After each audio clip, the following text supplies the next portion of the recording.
have been a rude awakening from hibernation to find out Auntie's choice took over Spacer's choice. Oh!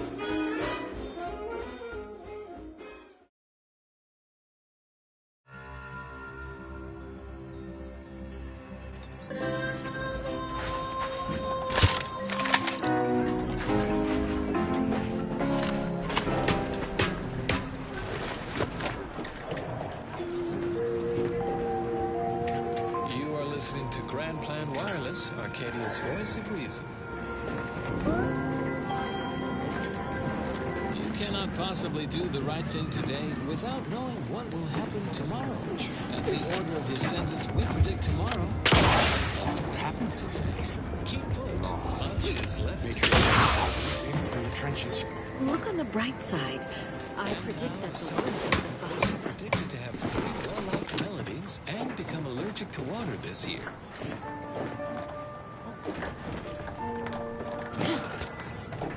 Anybody needs me, I'll be right here patiently awaiting my latest personalized...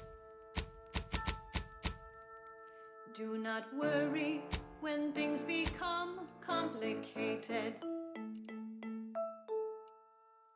You went to school and studied, then matriculated. There's no need to suffer from perplexity in the face.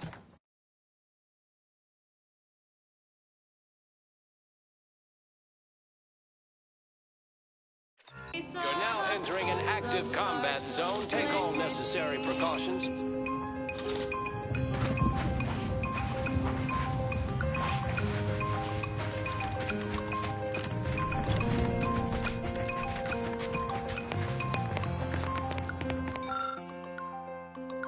Complexity is partially imaginary. No need for fear. The concept isn't very scary. Complexity is partially imaginary. You can handle it if you stay very wary. We have tools to tame high-order equations. They are useful in problematic occasions.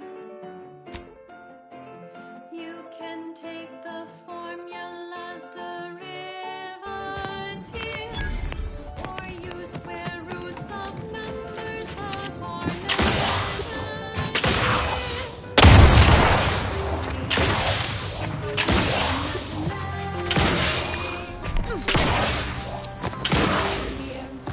the concept isn't very scary.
survivors are patching themselves up. Got to admire the naive optimism in the face of certain annihilation.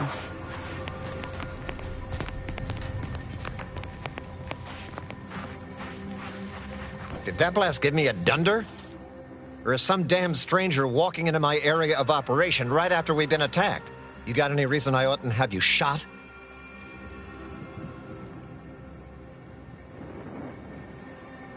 A what?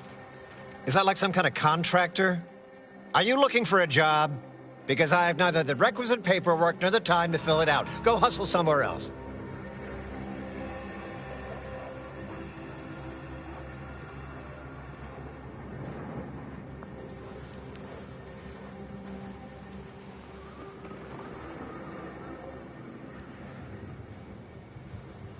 Sure, that's what you mean. If you're not even going to be honest about your intentions, how can I possibly trust your services? Now get the hell out of my outpost! Please tell me there's a damn good reason you're back.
Yeah?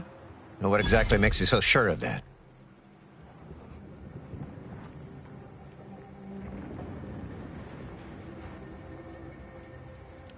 Huh.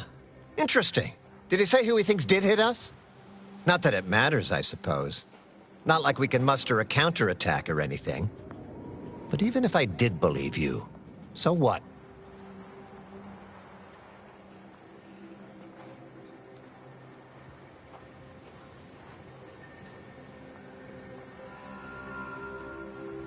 Maybe. I suppose it's possible. But even if I believe you, what, by law, do you think I can do about it?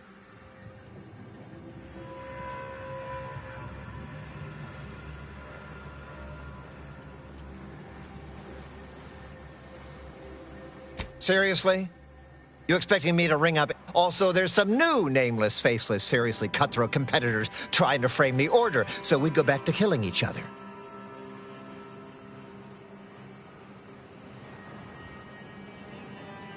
Ah, an offer for transaction. Now you're talking my language. Didn't reckon you as someone sympathetic to our ways. It just so happens we might be able to trade services. And normally I wouldn't admit this kind of weakness. It's bad practice. But I'm really in the squeeze, and you might be useful. Lately, my luck's been right miserable. I got enemy sneak attacks. I got grunts murdering each other. I got unsanctioned power struggles. And it all risks reflecting badly on me.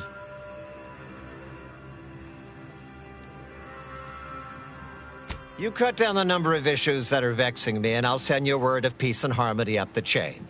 What's good for me is good for you, see? Quid pro quo. Or, if all that sounds like too much work for you, there are other ways to curry my favor. Make me believe your good intentions.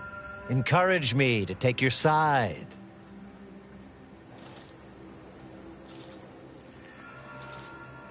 That bomb that hit us, it was filled with uranium. So not only did it kill us the good old-fashioned way, it also caused serious poisoning. My contract medicalist over there is literally up to her elbows in it, her hourly rate is ridiculous, and our damn autodocs have gone on the fritz from the workload. You get her the compression coil she needs to make the autodocs work, and that should cut her billable hours in half, and then I'll send your message.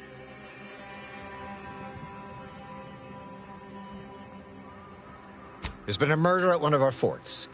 Trooper's accused of poisoning her senior officer for some preposterous reason. Problem is, I'm already short on medical specialists. The last thing go find out who done it, and I'll send the message you're asking for. This is gonna make no more sense for me saying it than it's gonna make for you hearing. A real, actual, pincer-faced, carapace-having mantisaur. Not a half-human one, or a psychic one, or a talking one, just a regular old, head-munching mantisaur. Anyways, there's some dispute over who his second should be, and he can't exactly decide himself. So go sort it out for me. Now you know that's so don't let either...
Don't interrupt me.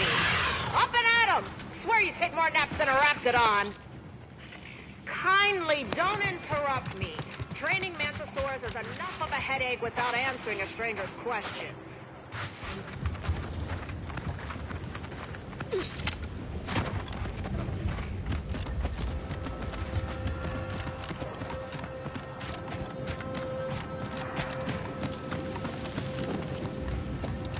We were always taught that the Protectorate was far in advance of everybody in terms of, well, everything. But definitely in automech programming. You're fairly sophisticated, though, aren't you? This unit was considered a top-of-the-line model approximately 10 years ago, but has undergone many unsanctioned repairs and upgrades since then. Agent Ibarra has said these iterations keep this unit at the forefront of automechanical design. However, there is no data to support or disprove this assertion.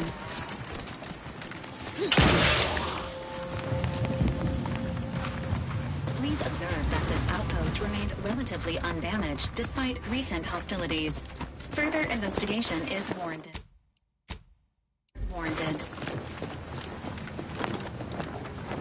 You seem like a go-getter. Let's consume lunch sometime.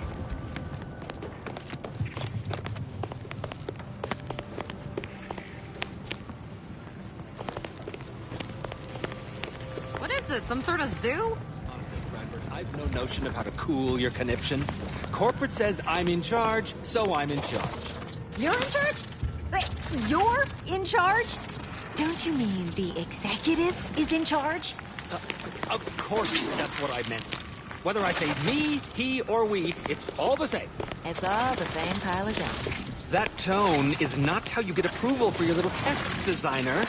Next time, you might want to try and tame your woolly courage with a little mock apple. Yes? Who are you? And why are you attempting to steal my utterly invaluable attention?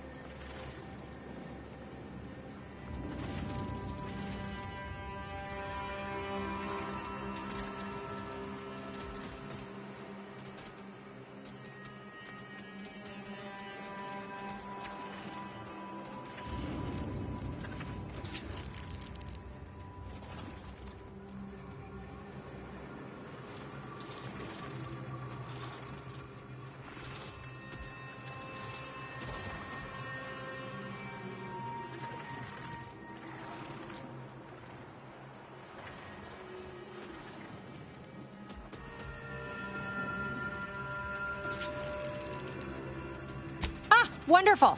I was hoping someone would bring some sense into this madness. You should go talk to Trooper Wentworth. I'll let him speak for himself before I start speaking for him. Murder? Oh, right. One of the enlisted killed their superior, or something. She's in that cage over there, and Security Officer Abner is in charge of the investigation. Sure, fine. Were I you, I'd do my best not to get eaten as I was bumbling through areas I'm not meant to be in. Yes, I hope you're not here to apply for employment. I'm already overwhelmed by the sheer volume of peons I'm forced to oversee. And if you're here as a spy, know that the temporary ceasefire is on tenuous footing. So if you stay, it's likely just a matter of time before I'll be stringing you up.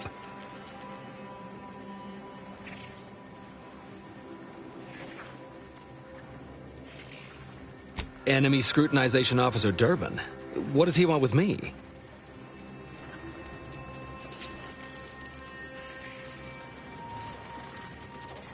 Power struggle? Here?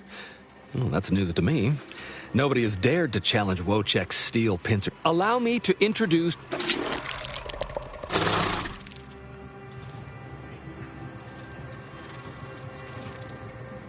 Now you're starting to sound like some of the wagabouts I've got under my command. Why would I be anything but serious? Executive Wojciech has been part of this unit since he was just a pupa.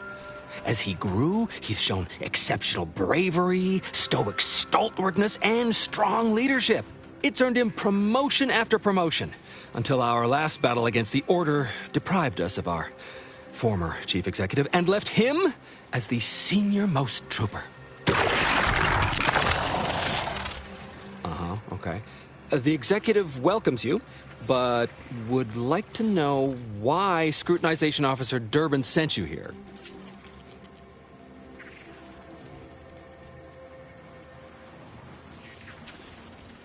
There's no dispute. Executive Wojciech is in complete charge of the fort. His orders, which I interpret as his junior officer, are executed without question.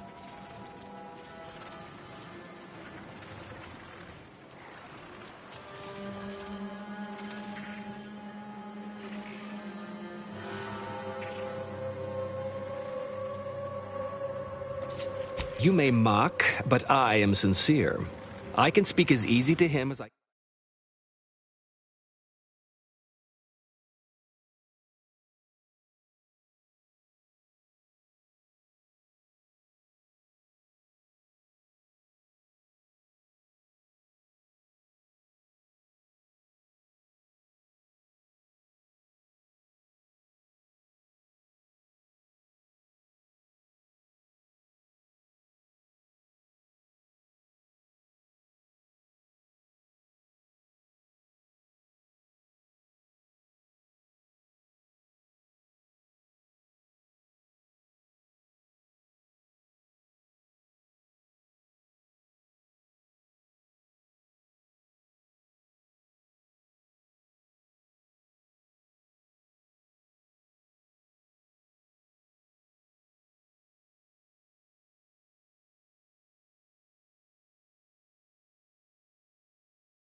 him as I can you on account of my graft.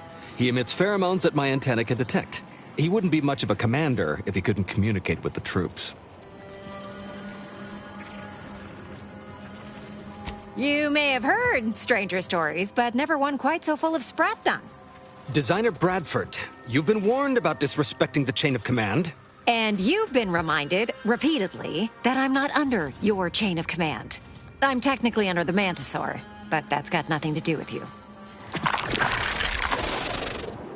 I just wanted to make it clear to our newcomer that you are full of shit. You've always been full of shit, and you will always be full of shit. So you're best ignored entirely. That is quite enough, Designer.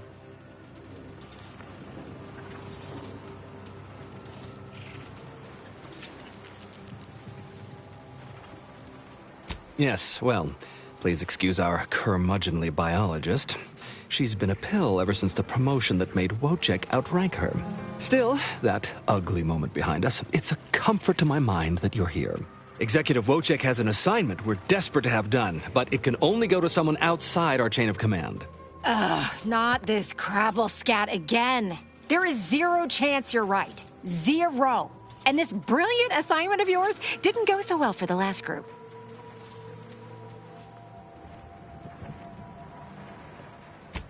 Just rumors and conjecture. The base gossip is that another team was sent to recover the pupa and never returned. But I'm sure they're just deserters. Wojciech can sense that there are some kind of mutated mantisaurs over yonder, and he wants us to secure one of their pupas to raise as his own. Oh, stop it. The creature doesn't want a pupa. He doesn't want to breed a superior race of mantisaurs. He wants to eat meat, excrete the excess, and be left alone. That's it. Even if he could ask for a pupa from a rival nest, he'd probably just eat the law-be-damned thing to cut down on competition. He's a bug, nothing more. But the only way to prove it to our command is to have you run this fool's errand. Once it's shown to have been a colossal waste of resources, they'll put me in charge. That is enough. One more word in question of our executive officer, and I'll have you pitched over the edge with the rest of the enemies we've conquered here. Yes, sir. Exactly. With it, Wojciech can raise a Zeranium-mutated Mantisaur army, which will be even more dangerous than the ones Auntie's Choice evolved from the Halcyon stock.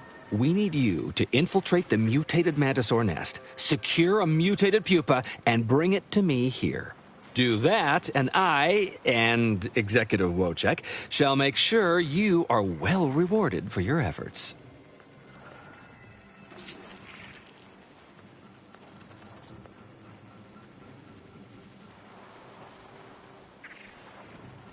Look in the nest to the east. That'll have your best odds.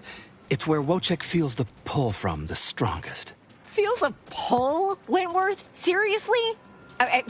What am I saying? That makes the exact amount of scientific sense I'd expect from you. Excuse me? Apologies for my outburst, but I had need to warn you that an earful from Wentworth is akin to sucking on an inhaler full of ammonia. Hey, what are you two talking about? Nothing of your concern, Wentworth! Just ignore him. He was clever enough to pretend that Graft lets him talk with the beast. So overnight, he upstarted from simple trooper to de facto commander of this installation. You know it's impolite to whisper, right? But I've studied him extensively, and it is most assuredly nothing but a play for power. I am. I've watched for patterns of behavior that would demonstrate higher communication, and they don't exist. So, catering to his will isn't going to do anyone any good. Conversely, the scientific value of studying the mutated pupa he wants is exponentially greater than any possible use he could have for it. Bring it to me, and not only will I match any reward he offers, but you'll have the satisfaction of knowing that it will serve a much greater purpose. I'll have to... Oh, fine. Fine. If scientific discovery and the betterment of future products isn't enough for you, I'll pad your coffers a little something extra. Just, please, bring me the mutated pupa. This unit has added Mantisaurs to its registry of approved task managers. Hey, stranger! You're one of those... I can't remember what, but I need help, and here you folks will do good deeds for free. Hey, stranger. Please, you gotta help me. They're gonna railroad me into a guilty verdict. Then I'll be declogging sewer sediment tanks until I'm dead enough to mulch. Durbin! Oh, that's great! He's bound to see the truth of this and let me go. Abner's trying to pin this on me, and it ain't right. I've absolutely no notion as to why. I've never been in no kind of trouble. I'm a good employee, I do my job, and I don't complain. And honestly, I actually like Chief Cuddy. He'd get you extra shifts if you asked, and only ding your pay if you really screwed up. And sometimes, if you really had to go, he'd even cover your bog breaks, pro bono. I'd never have hurt the Chief, even if you offered to pay me to do it.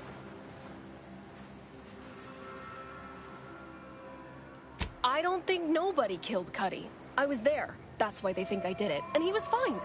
Well, he was fine up until he wasn't, and then he just swole up and died. But the way he swole up, it's something Cuddy always said might happen. Only it don't make no sense that it happened now. We were eating chow at our post. Cuddy asked me to try his because it tasted funny, but I tried it and it was fine, just like mine. Then he just swole up, turned blue, and died. I made a ruckus, which called everyone in, and all they saw was him dead and me fine. So Security Officer Abner charged me with murder and threw me in here.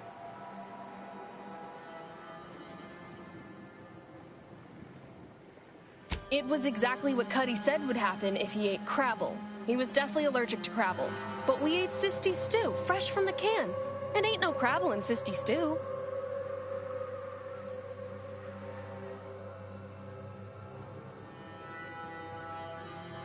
I don't have to. Cuddy told him himself. He told absolutely everybody, repeatedly, over and over, constantly. Nobody would have served him Crabble knowing that, but that's still gotta be how he died. So, I need you to talk to Security Officer Abner, remind him of the allergy, and let him toss all my gear. He won't find Crabble anywhere. No, that was days ago, and they tossed out the rest of the stew. So I don't even know if the docs will still be able to tell it was allergies that did in Cuddy. He will. He has to. It's...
Well, what have we here?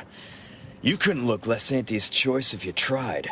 So what are you doing in our fort?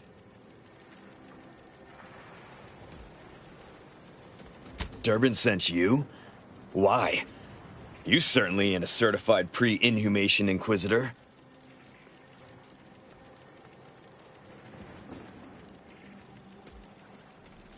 Oh, lovely. And just what is it you think you can do for me? You ain't even carrying a masticating tissue scrutinator. You just gonna guess what manner of poison killed folk?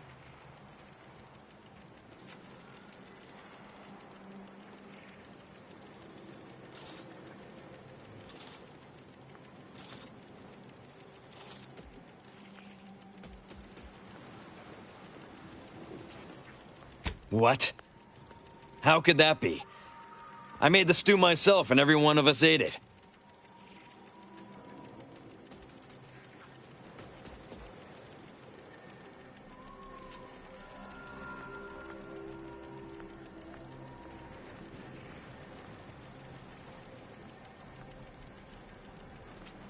What?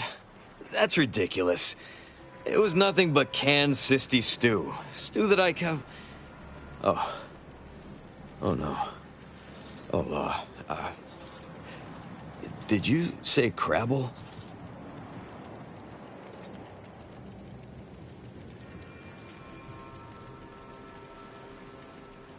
Well, he told everyone that. But that ain't exactly the same as it actually being true. See, Cuddy was what you'd call a complainer. He complained about the food. He complained about the weather. He complained about his bunk. He complained about everything. He's also somebody's nephew. Some junior executive. And if you gave him reason enough to complain about you, he'd take it up with his uncle, and it'd come back down in your head.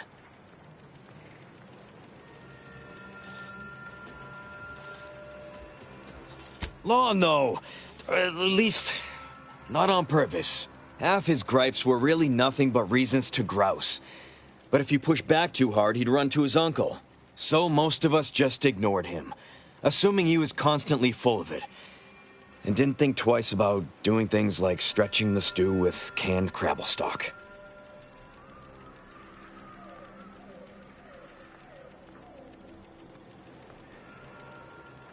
What? No, it was an accident. Nobody would have... At least nobody'd mean to. Law, his uncle is gonna see me transferred to mid-operation engine cleaning on the claim. Unless... Hey, how'd you like to make some bits? Some real bits? And keep a tragic accident that'll lead to the end of a promising career total secret?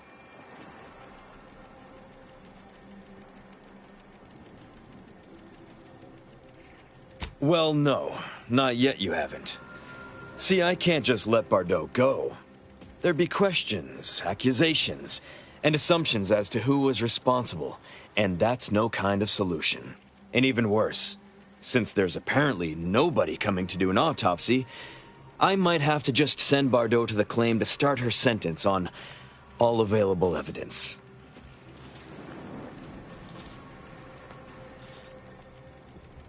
Absolutely.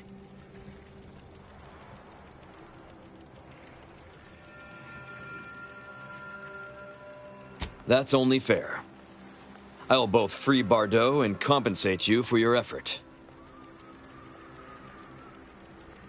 So we got this thing. An acidic dematerializer that we use to melt mantisaur dung, so it don't call in the local wildlife. But it'll actually work on anything. That means if someone used it to melt Cuddy, there would be no body, which would mean no autopsy. I'd do it myself, but my boss said she's on her way for a surprise inspection, so I can't leave. But if you go find one and melt the body, I'll make it worth your while. Yes, that's well, really, make it turn into a small puddle. But that's neither here nor there. Thank Law. Then come back and tell me...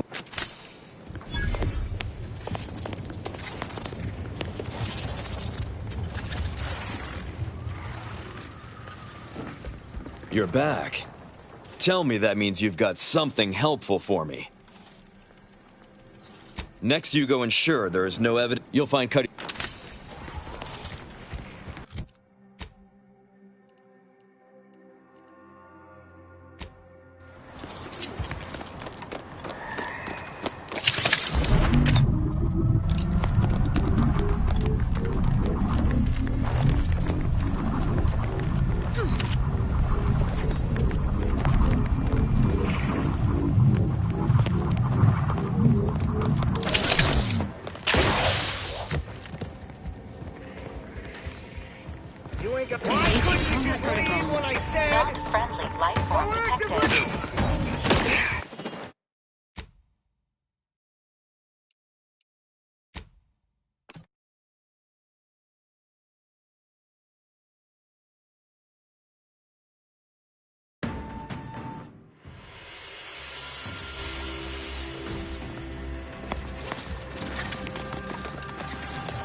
Commencing attack strategies.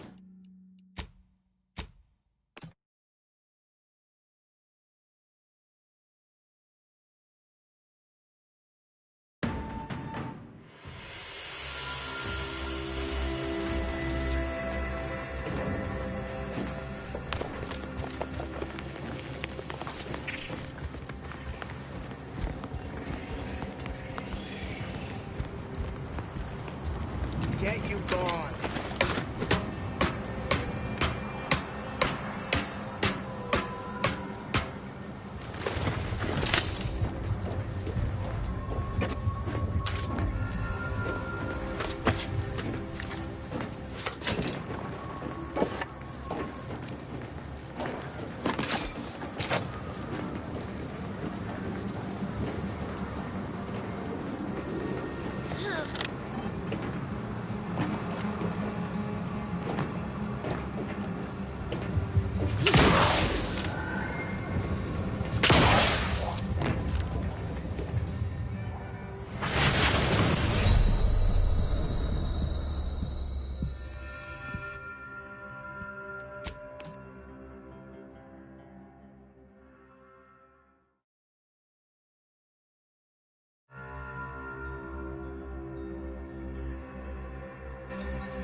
Daredevil, you're getting battered and bruised, brutally battling Auntie's enemies.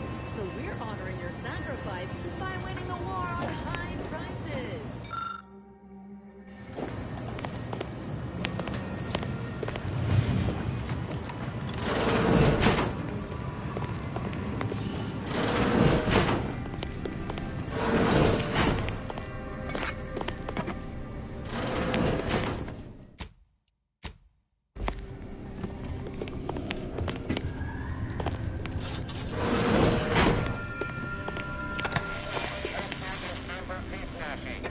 Local order of the Ascendant representatives claim no responsibility and insist they are working to identify the culprit.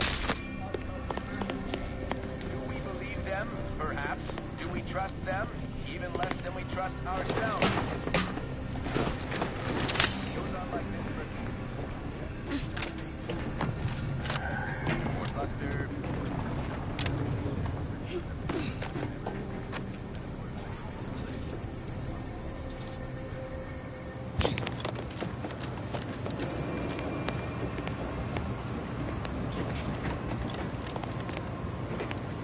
Welcome to Bonnie's Barely Above Board Battlefield Bazaar, brought to you by Auntie's Choice. We know consumers are highly discerning in how they spend their bits in an active war zone, and I really appreciate you dodging literal bullets to bring me your business. And to show my gratitude, I'm offering you and only you a one-of-a-kind, once-in-a-lifetime, exclusively discounted rate of 4/5 of Auntie's standard profiteering rate.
Well, hello there, consumer.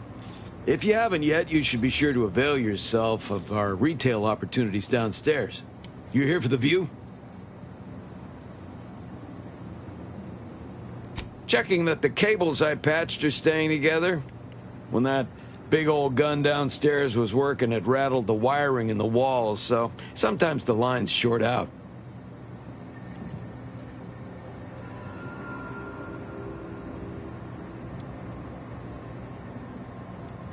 They bled us with constant shelling for the better part of 3 months, and it barely earned us a few dozen kilometers. Truth be told, I never thought we'd make it. Those sovereign sanctions can reach all the way across Golden Ridge. They rain shells the size of crabbles on us day and night. They made the invasion stall about 5 kilometers away, and would have ground us to dust if the cannons hadn't stopped and the Protectorate retreated. Like someone up here flipped a switch. 1 second our lives were pain and fear and death, and the next all was quiet. No more shelling, no more shooting. At first we thought it was a trap, that they'd start shelling again as soon as we popped our heads up. But there was nothing. We basically walked the rest of the way here. We didn't find out why until we got here and learned the Protectorate wasn't.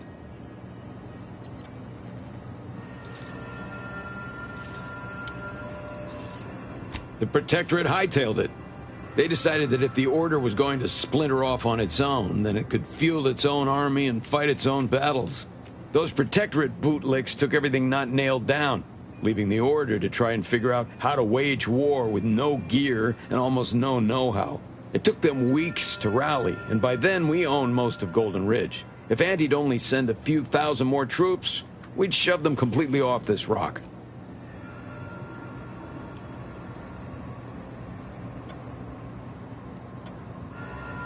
A whole colony full of people, and you've chosen to bore me with your inane opinions. You should feel free to take them anywhere that isn't here.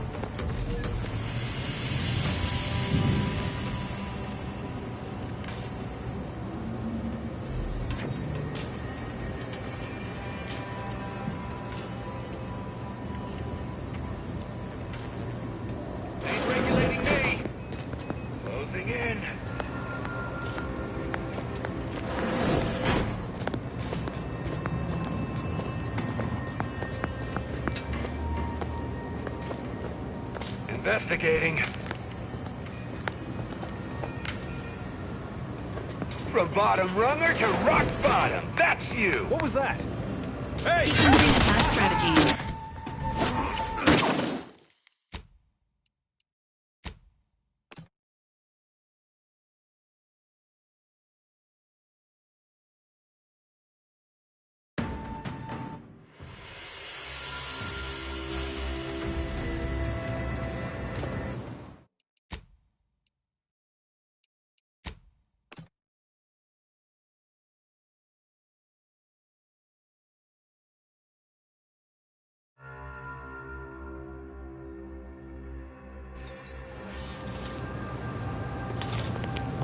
Well, hello there, consumer.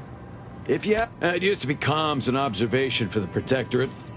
They watched us get hammered by their huge guns and laughed as we scrambled. They made the invasion stall about 5 kilometers away. At first, we didn't find out why until we got here and learned it took them weeks to rally, and by then we owned most of Golden Ridge.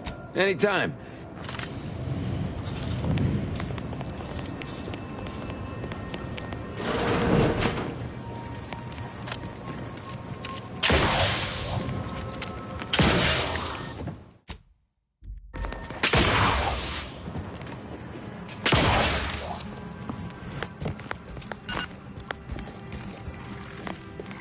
Get you gone.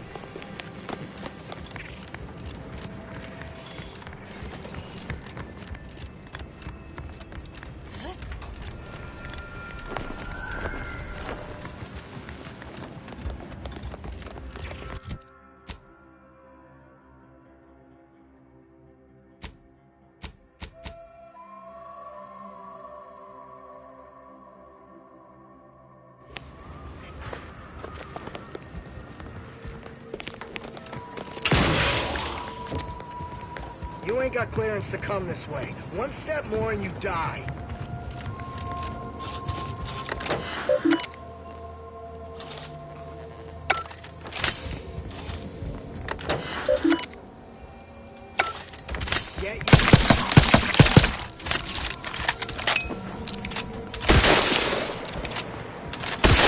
Recalibrating your weapon's sighting mechanism.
I've been told Chief Cuddy's corpse has gone missing.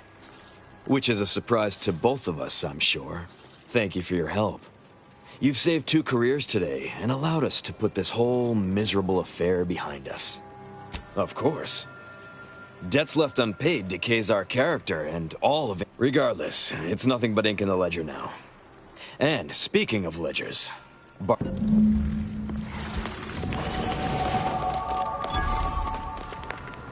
You did it! You actually did it! I can't believe you could get it done. Thank you, thank you, thank you! I'm so glad to be out of that damn cage.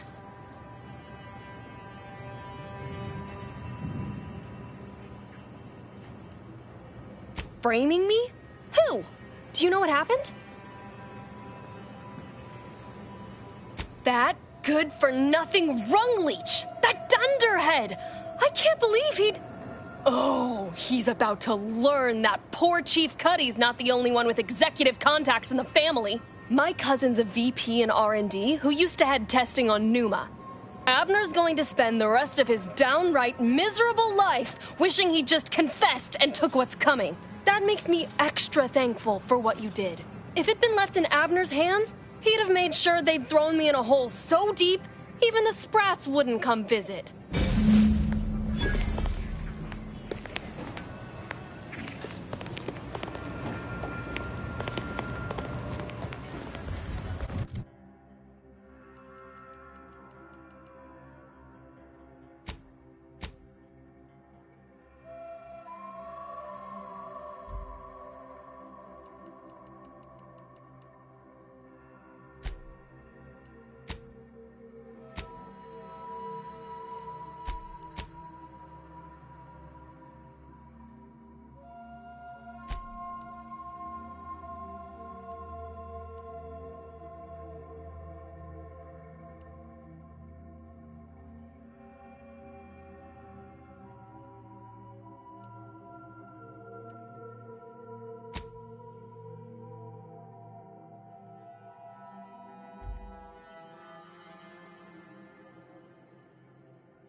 lost, stranger?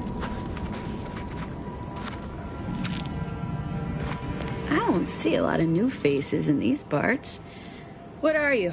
Order? Protectorate? Auntie?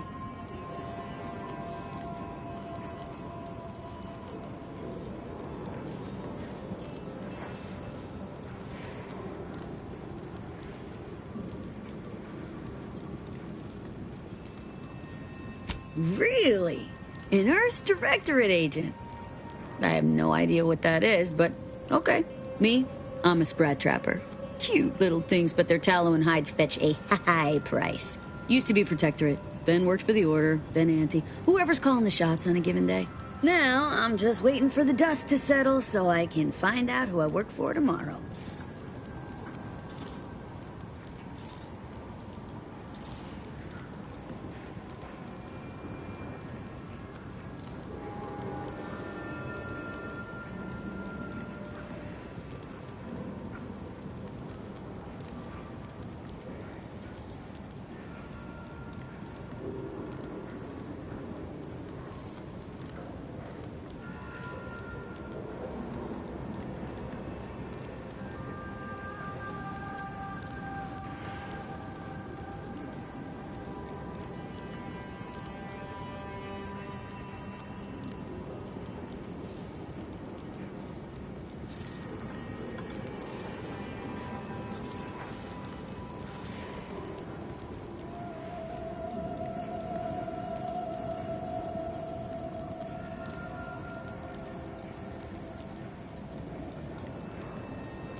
Gregory? Well, I'm glad to hear he's still kicking. Loyal customer. Very particular about his sprats. These being hard times, I've had to raise my prices. Gal's gotta eat, and I don't care for sprat meat.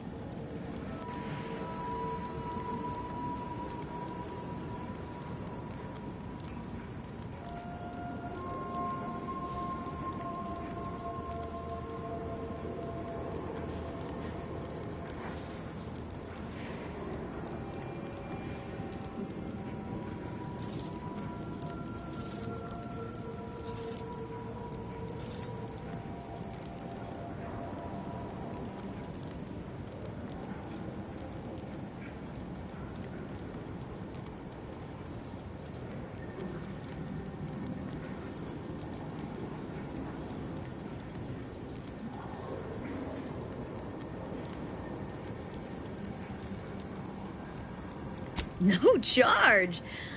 I don't think you understand. These sprats are my livelihood.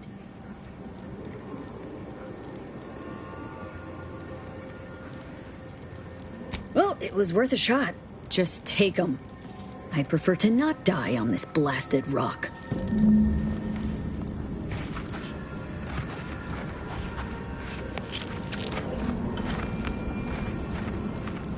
Hey now, that's mine. Excuse me.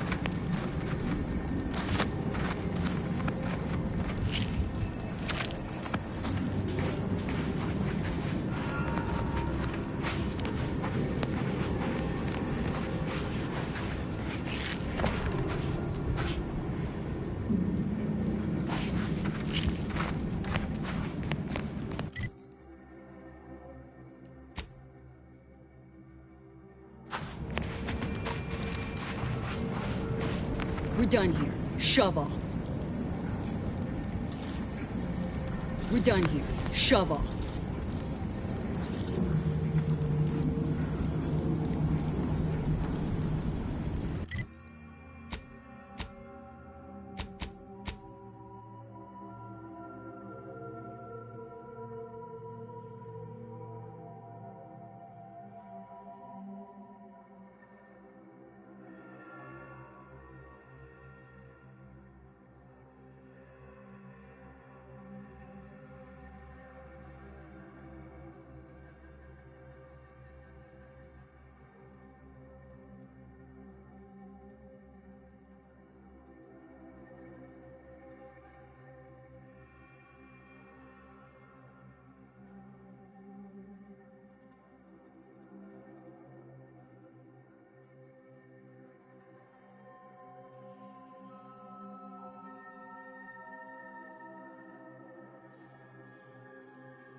We're done here.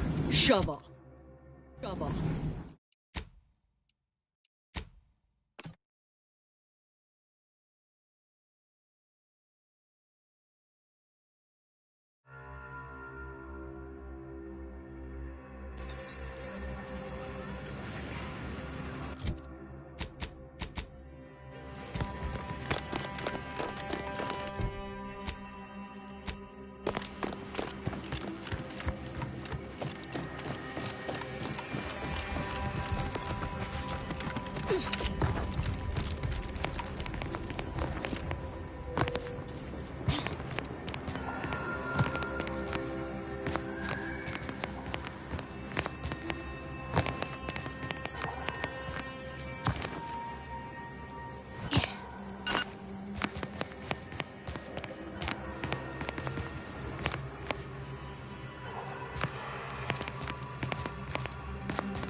You lost, stranger?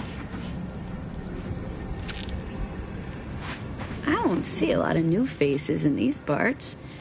What are you? Order? Protectorate? Anti?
Really?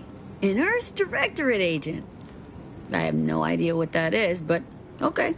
Me, I'm a Sprat Trapper. Cute little things, but their tallow and hides fetch a high price. Used to be Protectorate, then worked for the Order, then Anti. Whoever's calling the shots on a given day.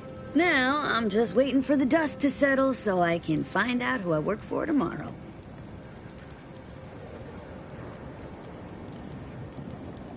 Sprat leather has military applications, as all things do. I also hear tell that higher-ups like to put them around their boots. You know, sprat spats.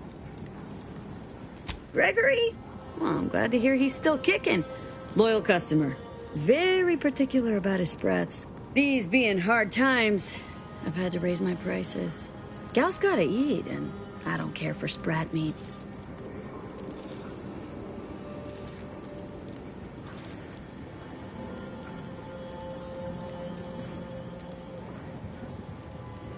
Trust me, Gregory, it's pleasure doing business.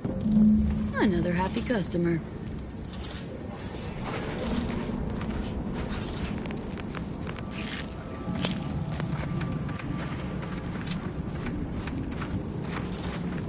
That's mine. Excuse me.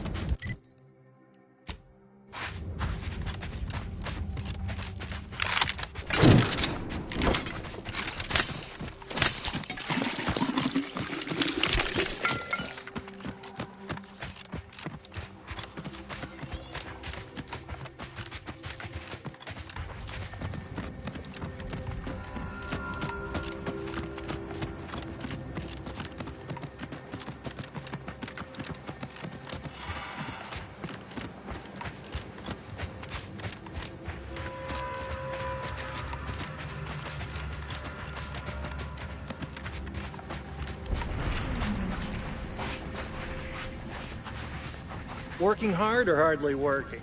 That's rhetorical.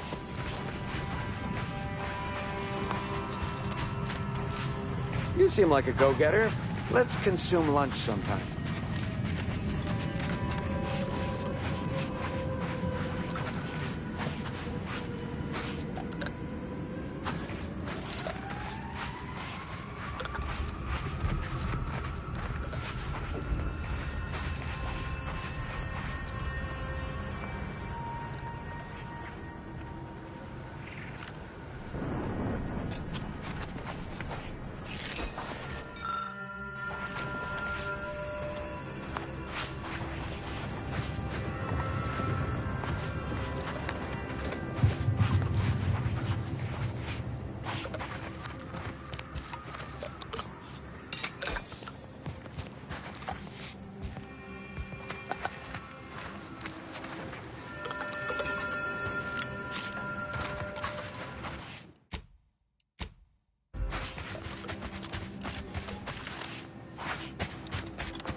report.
Entering a confrontational state.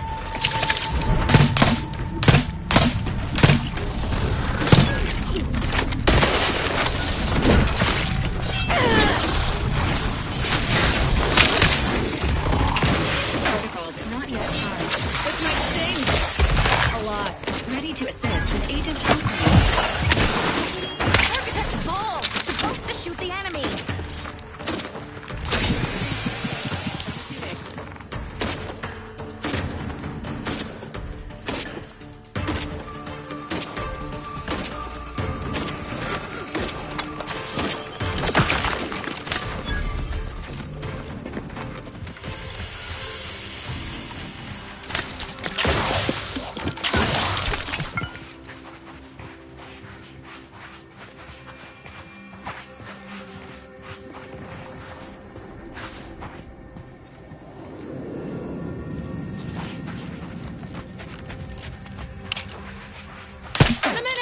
Engaging combat protocols.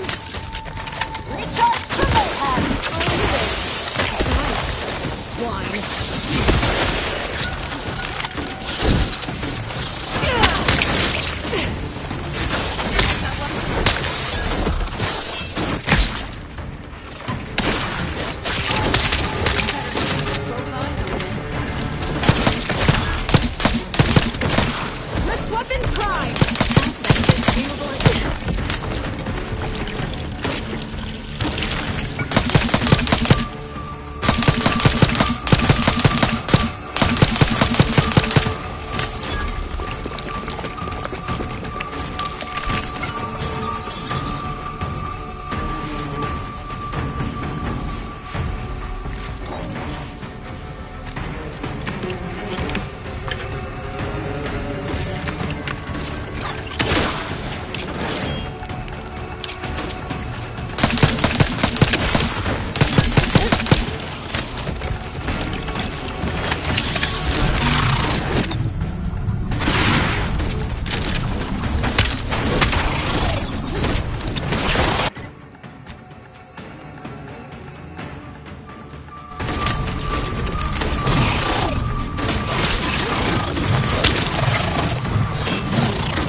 Protocol syringes primed.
Injuries detected. How may this unit assist you, Commander?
can't believe I'm surrounded by idiots.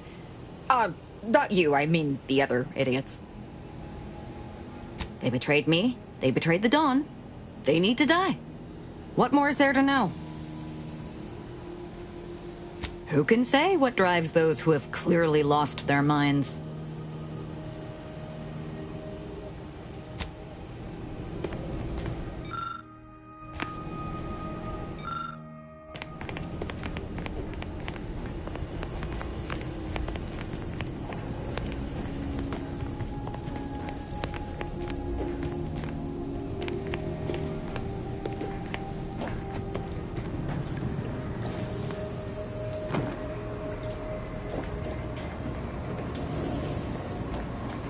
The cultist known as Azza has been admitted to the ship roster. Among her registered weapons is what she refers to as her disemboweling knife. This unit reminds the commander that anticoagulants are your first line of defense when injury occurs.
That's the range, Commander.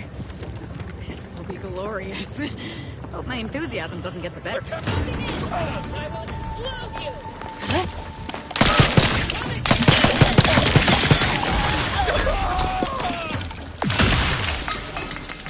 Emergency protocols ready.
This is just sloppy.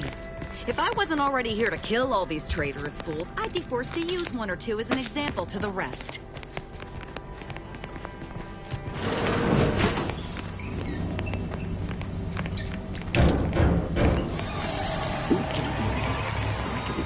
Fingers of yours. Bring them close so we can chop them off. Stop your silliness, fool!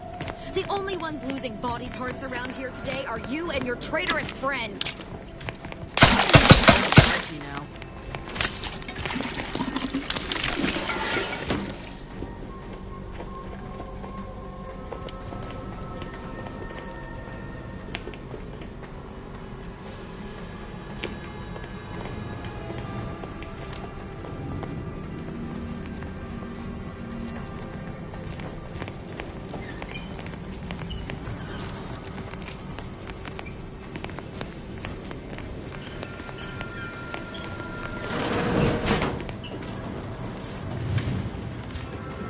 .36 cubed divided by the standard rate of fluid flow, and then you multiply by, is it 30 or, oh, hello. Look at the state of this poor fool. They just left her bleeding out? Exsanguination is an art. Where's the precision, the pride in their work? This is just embarrassing. There's a cultist behind you. Wait, surely she isn't with you.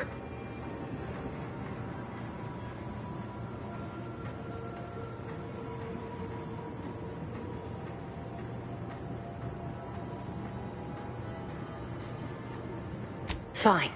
Just please keep her away from me. Architect's mercy, thank you. It is so much easier to be polite when I needn't fear all of my bones sliding out of my body. Oh, Dear Archivist Clemens has been so strange lately. So distant, so agitated. And not his normal agitation, mind you. This is something different. Much worse.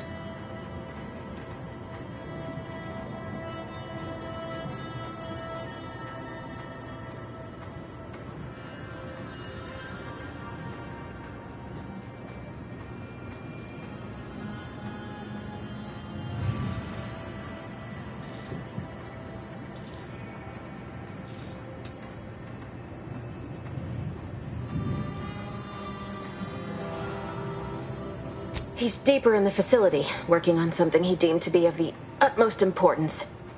Either he is still below, continuing said work, or he is quite dead. And with all those cultists gallivanting about, I don't fancy his odds. Please, with the way my so-called brethren are comporting themselves, he's more likely to die of boredom. If I was in charge here, all of you'd be dead. He soon will be. Yes. I'm sure you'll kill them quite well.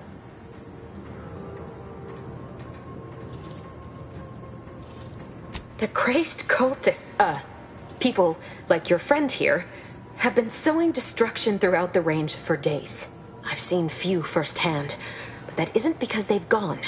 Rather, I believe they have become visibility deficient.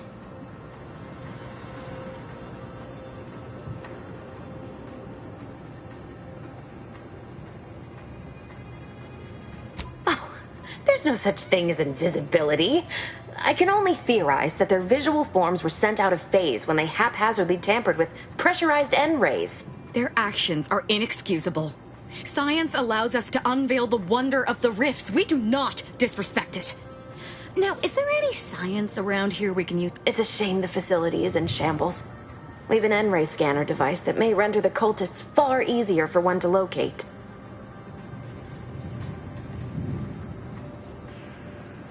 The scanner is an optical device designed to detect electrical signals and the N-rays given off by all living beings.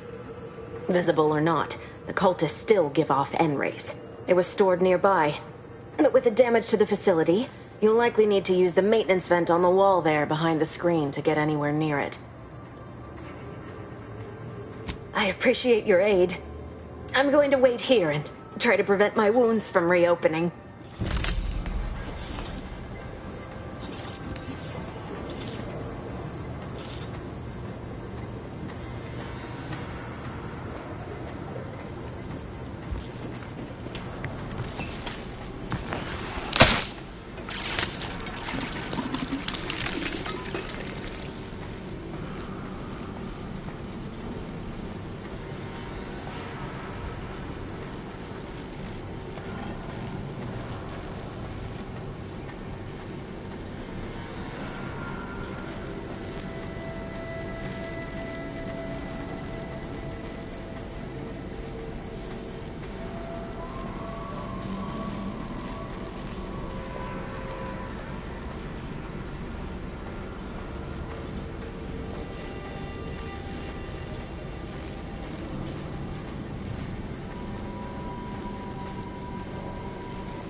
I appreciate your help. Dying me.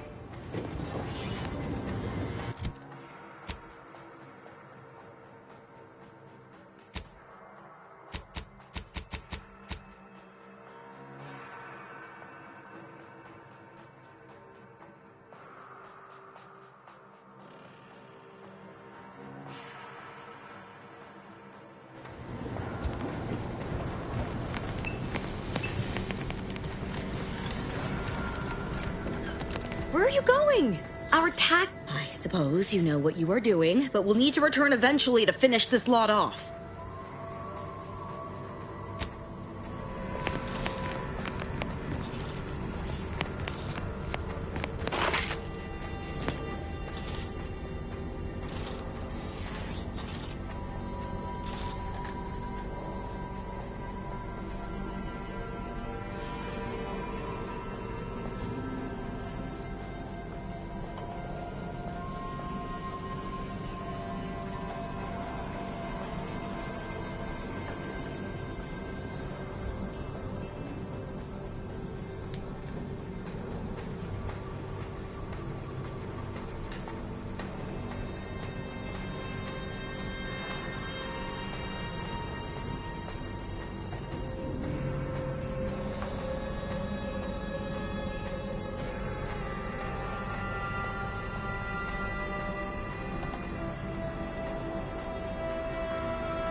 It's Fibonacci, a sequence largely summing to preceding numbers gives us math, it brings us wonders. Define the recurrence relation, get us to sequence summation. It's Fibonacci from Liber Abaci.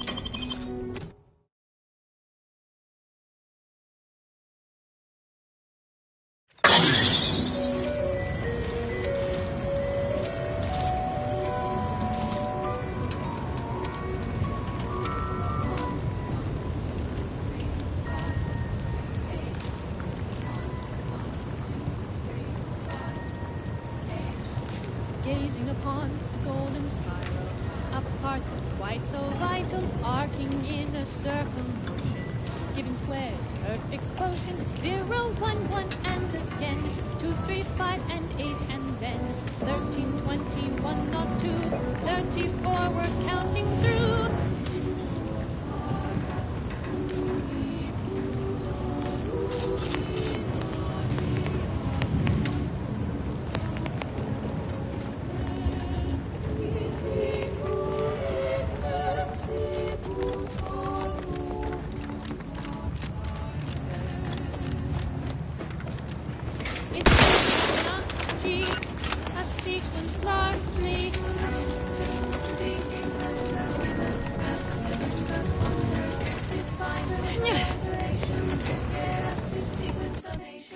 It's Fibonacci from Liber Abaci.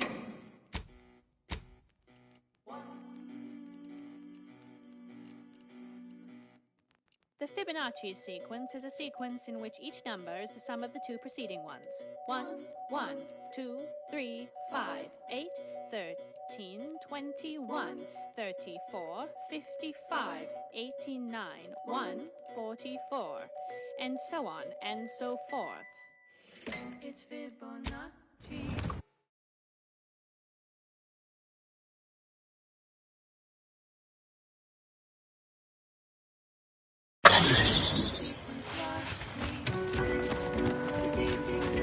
You've returned.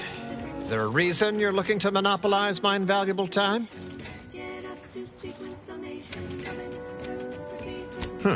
Well, I suppose it can't reflect badly on me to simply report the facts. And you have already made me look better in the eyes of the executives. All right, I'll send it. And if you'll leave me, I've got lots left to attend to. But do come back if you can be of any further use to me.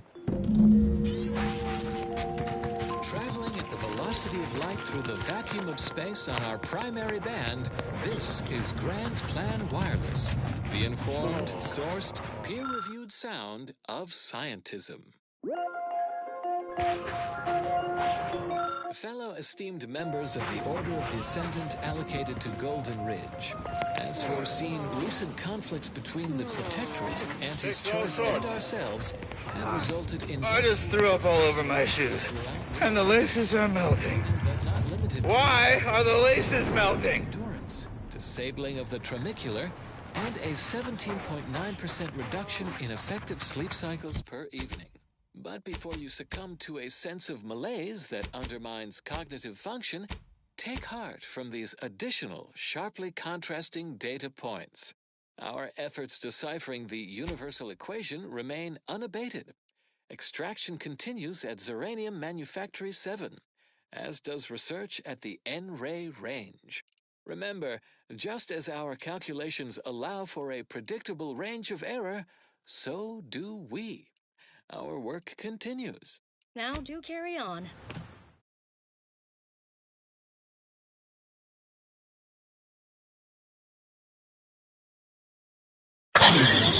Anticipate and calculate. Further beneficial content soon follows. Consistency in your work is wonderful. Consistency in playlists is not. Now for a new song. Do you believe Arcadia shall ever return to how it was?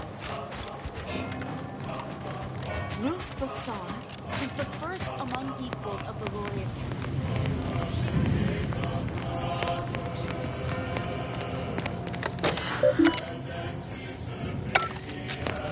Have you beheld that new rifle up at the monastery? The Oracle? The one Wily designed, right? Uses a tracking algorithm, never misses. Sounds ambitious, even for him. I'd give my tenure for an hour alone with it and a Mantisaur at 2 clicks. I communicated your prediction to Administrator Agarwal. I'm not sure why she's budged on letting the refugees move into the exclusion zone, but I agree. Very worrying indeed. Anything I can do to assist you? Yes, what have you discovered? Oh, you've lessened the load on my mind considerably. And you have the Order's gratitude. Any other updates? Welcome. Anything I can do to assist you? Oh, of course. What would you like to discuss?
On. And as always, anticipate and calculate. Continuing as predetermined. And now, more music to perform advanced calculations by.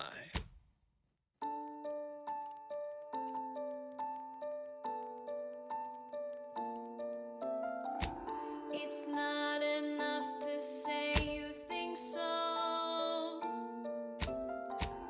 without defending your position.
How are the informant lines treating you?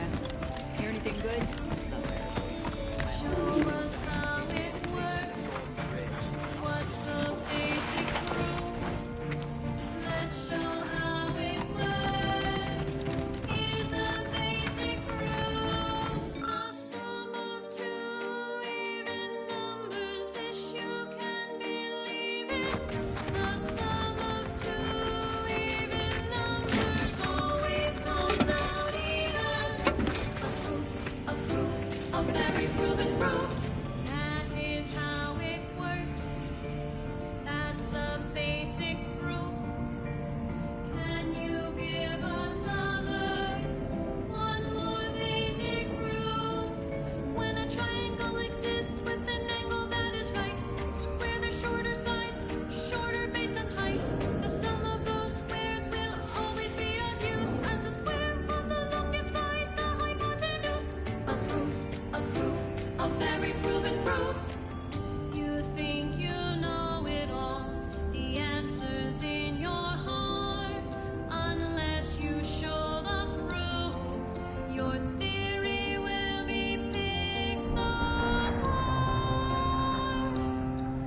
Your theory will be picked apart.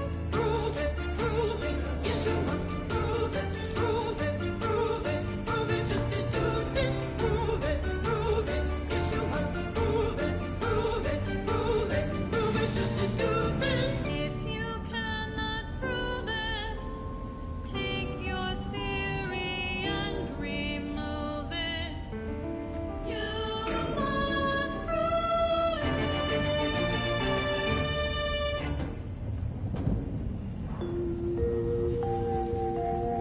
Next, the latest field data validating or repudiating our forecasts and relevant informational details for near present and future calculations. A general reminder for the especially studious: monitor your step when traversing between academical appointments. Do not read and walk. If you must operate near or adjacent to said conspicuous dimensional disturbances, please take additional care. Eyes forward, noses out of academic journals. So ends this missive. Further beneficial content soon follows. The following song has been determined to facilitate abstract thinking and constructive rumination.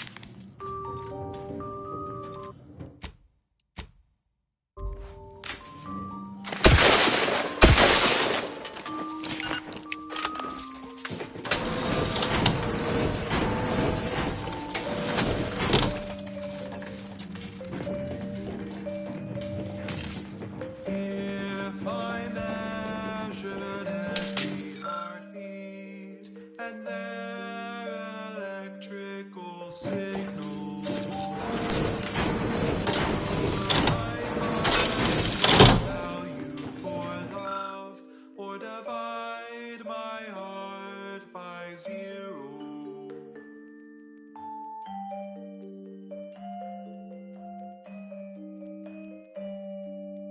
If I input every integer of an internet connection into a computer system, would my punch card say love does not compute.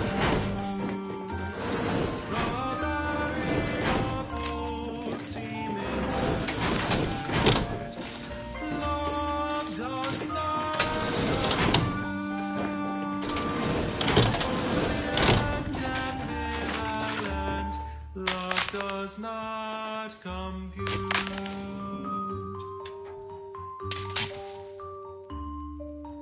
If all matter has mass and thus exerts attraction, could I bear love's weight and the measure, or be crushed beneath abstraction? Can I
bodily harm on other people. I've got it. As you're listening to for transpiring events, philosophical profundities, informed insight into the future, also music.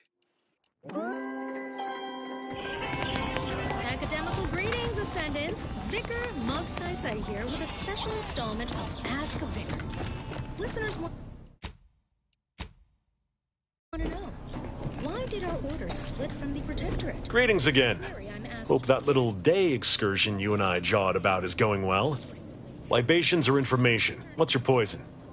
Joining me in the studio is Presiding Bishop Ruth Bassar, orchestrator of the Schism, for the special episode of Ask a Vicar. Presiding Bishop, my students wonder how we could separate from the Protectorate when arguably our order would not exist without them in the first place. I would argue that our order would not have survived if we had remained with the Protectorate. Our partnership began more than a century ago with a shared reverence for science, unified in our mission to solve the equation, and thus transcend our uncertain existence. Oh, sure. Got it. No, I ain't got any fancy booze for our in-house drunkard. And if he wants to know if I do, he should come and ask me himself. Or better yet, focus on his upcoming set. We had become complicit, our beliefs compromised. The encampment had been razed. I'm sorry to say there were no survivors. But I believe we were able to uncover what transpired. Corporatist invasion and its ensuing chaos, something our seers saw coming. We managed to accomplish our goals. I'm surprised. Didn't know if you had it in you. Especially with an arbiter. I'd be happy to direct you to the broker. There's a malfunctioning lamp in the basement I need someone to take a look at. Here's a keycard to get you down there. You mind? Well, the seers among you already know.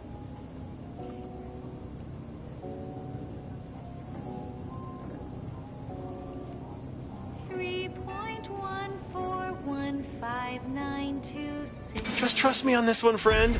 Go give that lamp a look-see. '"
How about this? I recruited a Protectorate subject directly from Bastion. Anyone had asked me, I'd have put the odds of a live arbiter finding his way into my chambers at 1 in a few trillion. Good that you didn't come here for blood, Arbiter Rao. Barney would have sniffed it out and broken you in twain. And I do disdain mopping up Protectorate corpses.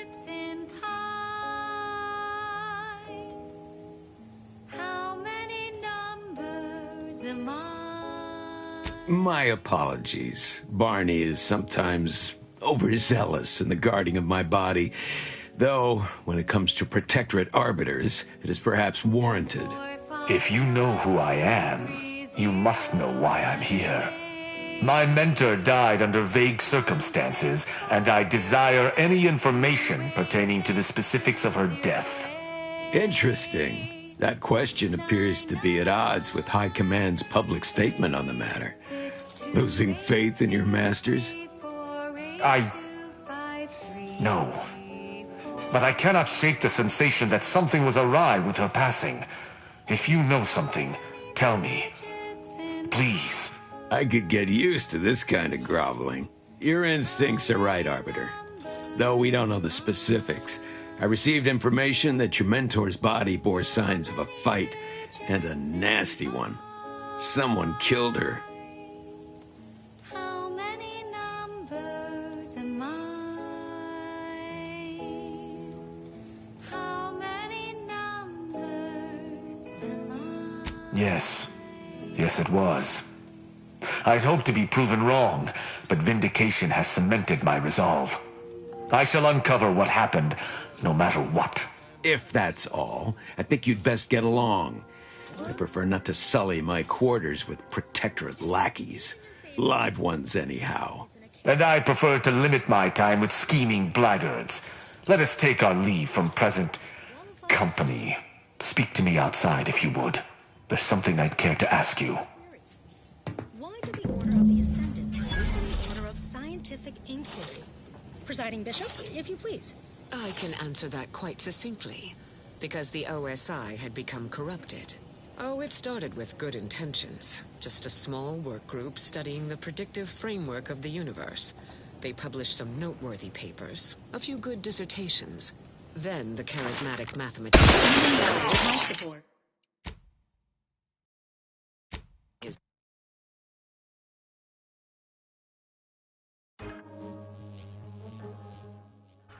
How many numbers am I?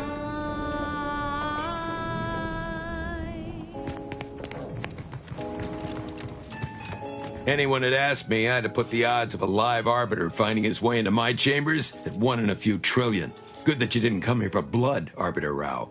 Barney would have sniffed it out and broken you in twain. And I do disdain mopping up Protectorate corpses.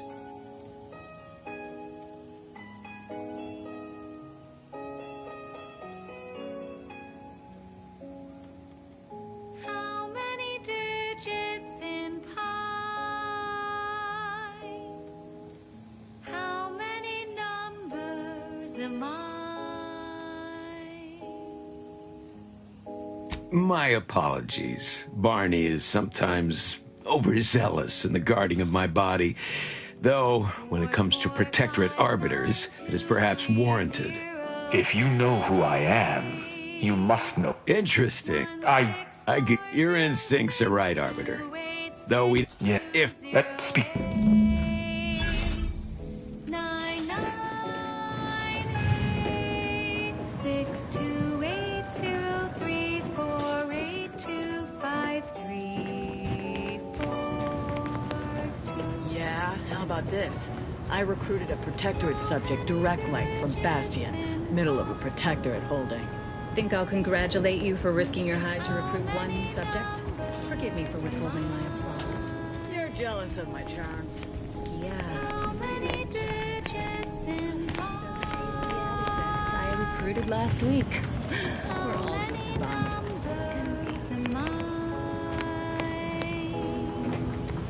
How many numbers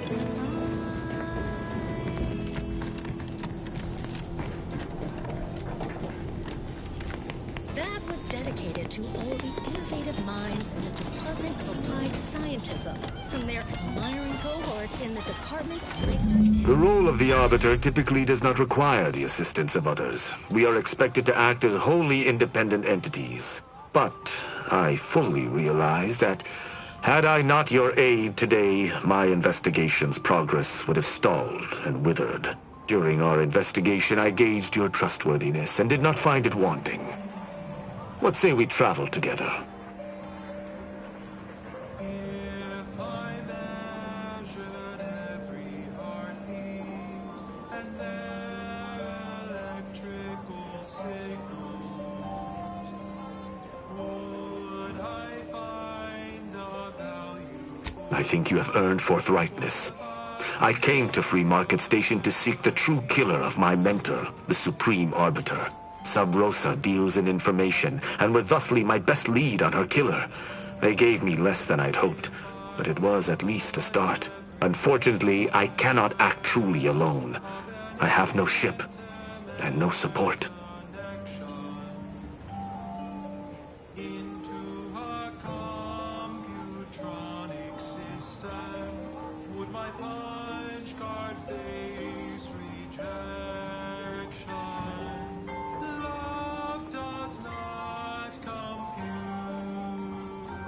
I do not know your allegiance, and accordingly shall not speculate.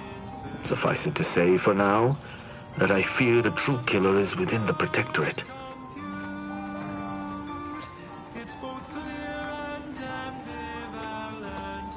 Love does not compute.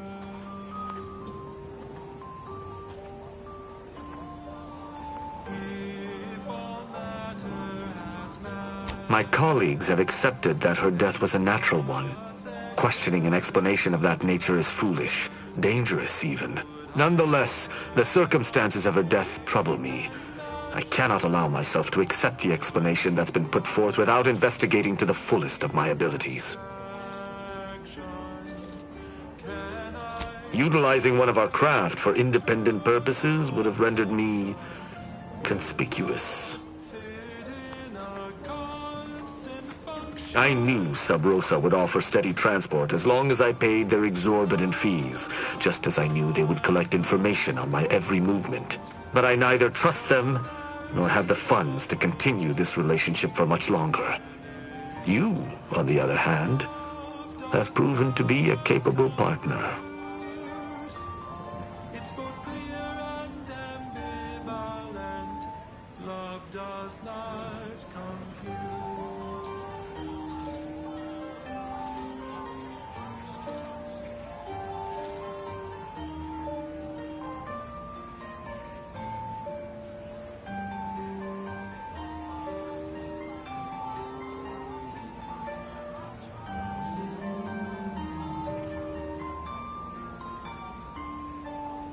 Love does not compute.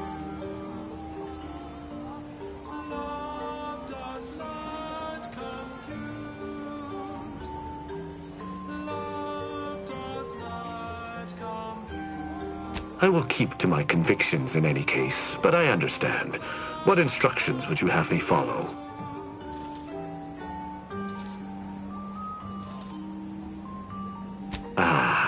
I should have considered this eventuality. I will listen to your words, and I shall follow your orders. I will not assail enemies of the Protectorate without your consent, though I will not like it. But if my sense of duty outpaces my willingness to comply with an order, or if you attack my brethren unprovoked, our relationship will come to an abrupt end. Excellent. I hope our working relationship is most fruitful. I'm sure we shall discover much together. If you're traveling with this crew, I guarantee you'll be discovering a whole lot more than your little arbiter brain is prepared for. This popular number has been conclusively proven to promote cognitive function. But I was hoping to peruse the shopkeeper's wares to see what they had with sharp, barbed, or serrated edges. We're all three. Fine, I'm going. Let us be off, Commander.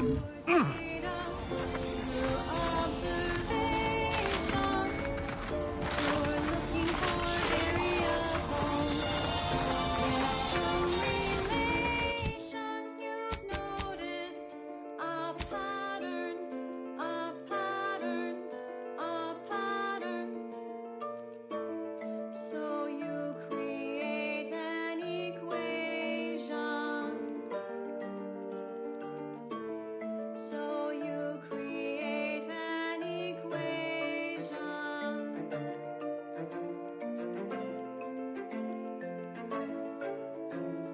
Check your rules. Check them twice. Having an error is never nice.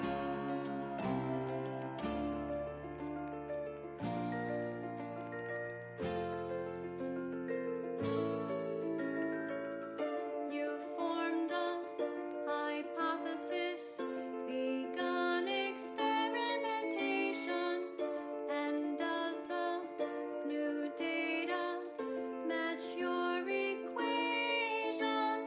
Does the effect follow causation? Does it follow the causation?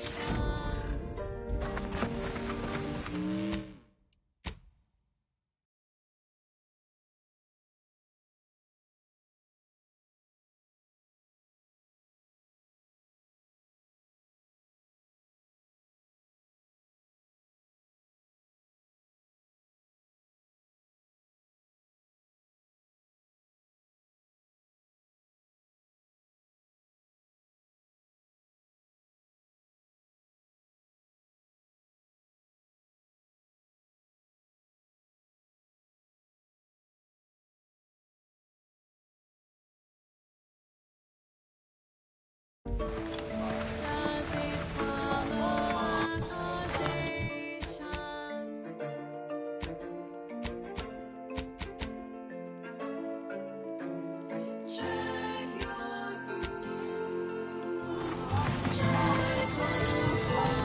of firearms that explode in your face? Come to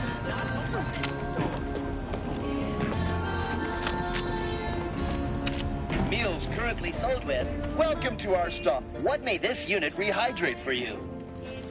Scanning. Customer has not transfigured into scanning error. Cannot ascertain identity of current customer.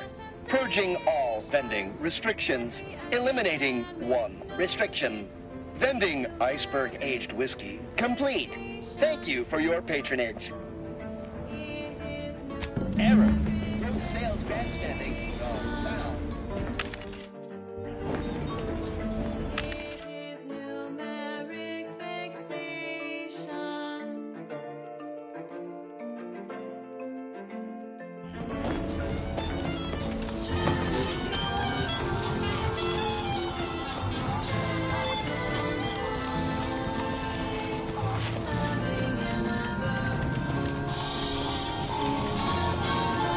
As it happens, standing in one place and focusing on not being nervous does not, in fact, help one not be nervous. My friend. Excellent. Thank you. Very well. You wish to know about the crash, yes? Are you prepared for a sordid tale of drama and woe? Everyone knows that the Free Market's captain was a hopeless romantic, especially disposed to giving too much of her heart to those inclined to break it. The final betrayal came from a dashing rogue smuggler who vanished with most of her bits. The good captain had about all she could endure. Indeed she did. The crew attempted to wrest the controls from her, to save them from their fate, but alas, too late! That's all I know. I thank you for your help once again, and now I must get ready for my set. This is Grand Plan Wireless, broadcasting soothing tunes for your audio canal and enriching content for your cerebral cortex around the chronometer until we achieve ascension. A general reminder for the especially studious: monitor your step when traversing between academical appointments. Do not read and walk. If you must operate near or adjacent to said conspicuous dimensional disturbances, please take additional care.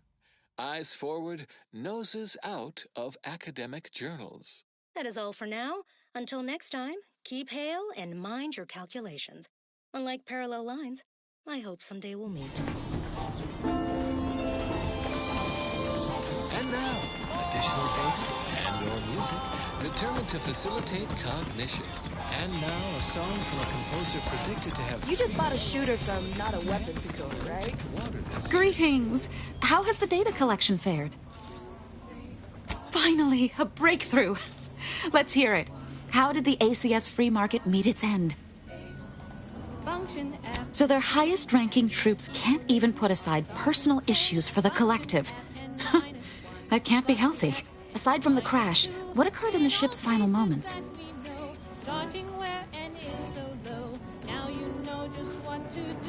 An incompetent captain and an incompetent crew. Tisk tisk. Last question. Were there any contributing factors to the crash? Anything that might recontextualize what actually happened?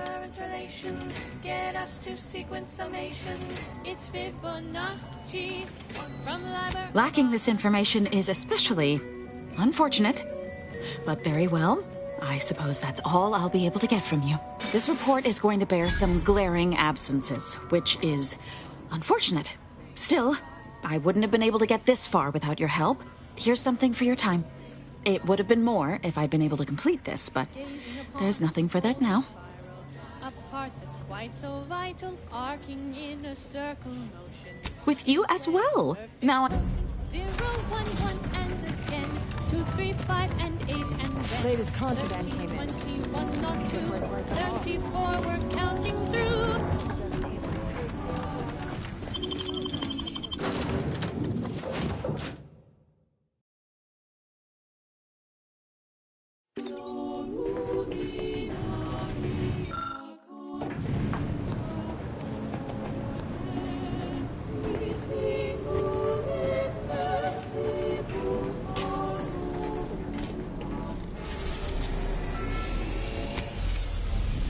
It's Fibonacci, a sequence largely.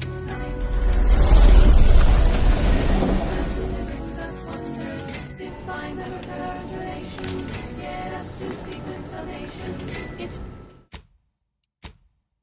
Fibonacci from Liber of Aasi.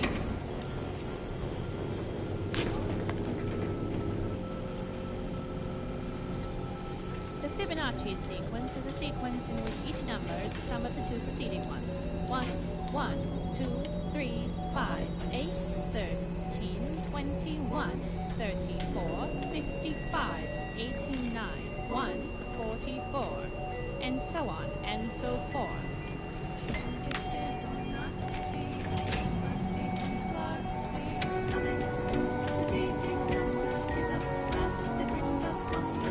Define the recurrence relation. Get us to sequence summation.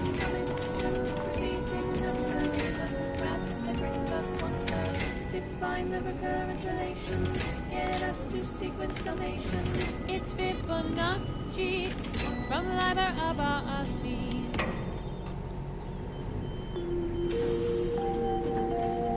Broadcasting cognitive resonance across Arcadia, this is Grand Plan Wireless.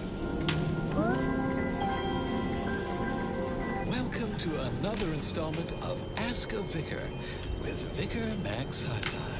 A recent inquiry: why do I hear order product advertisements from the same voices denouncing Auntie's Choice rampant commercialism? Good question. I'd say the place we differ most from our consumerist rivals is, well, our overall philosophy. The way we view everything. They believe in profit above all else, while we strive for the ascendance of all humanity through the solution of the universal equation. The difference could hardly be greater. So, while we might share methods from time to time, such as the distribution of goods in our case, to help others ascend to greater heights, we could hardly be more dissimilar. Do you have an inquiry about our order you're bursting to ask? Drop us a message at your local predictory. Stay tuned for what follows. Warning, the following song mentions some actions that are improper, something your fractions should never be.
On this electrifying episode of Notable Locations of Scientific Inquiry, we travel well outside our zone of academical comfort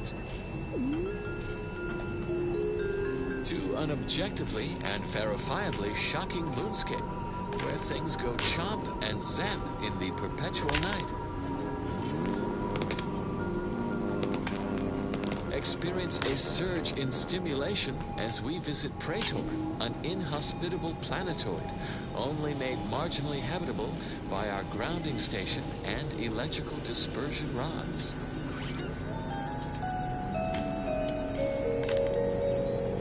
The Elysium moon Praetor is as fascinating to the mind as it is mortiferous to the body. Tidally locked in Elysium's shadow, Praetor suffers a distinct deficit of direct daylight. This unique astronomical arrangement bombards Praetor's surface with low-level N-rays, resulting in a shocking level of atmospheric electricity. I will now pause for a moment to let you appreciate my intentional pun. Available for review in this episode's transcript's footnotes in case it escaped your attention. Moving on. Only heavily adapted predatory fauna eke out a brutal existence here, relying on their mesmerizing patterns of bioluminescence. We Homo sapiens should ostensibly stand no chance. If not for order astuteness in the field of fulminology, our grounding station and charge dispersal network mitigate the danger posed by Praetor's persistent electrical storms. In lay people's parlance, a network of lightning rods tie into the central grounding station via a combined 307.47 miles of subterranean high-tension wiring, thus providing a conduit for excessive electrical activity in the atmosphere to reach the grounding station, where it's safely dispersed, typically. Tenured station operators estimate the system is 78% effective at mitigating 82% of the danger posed by hypercharged atmospherics. Our electrical dispersion system is ingeniously adaptable. Reversing the system's polarity will send surplus protons from the grounding station backward to any rod in the network. A convenient method to terminate any hostile life forms poking around where they are unwanted. One quick jolt, and they're off to the hereafter.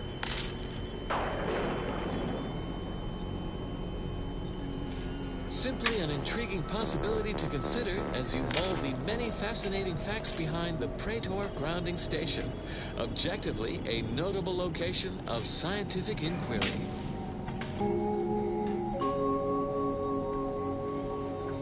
Addendum. Peer review of this episode post-recording revealed the subterranean grounding network is in fact 307.51 miles of wire instead of 307.47 miles as originally reported. We apologize profusely for this careless failure of basic fact-checking. The responsible researchers have been formally censured.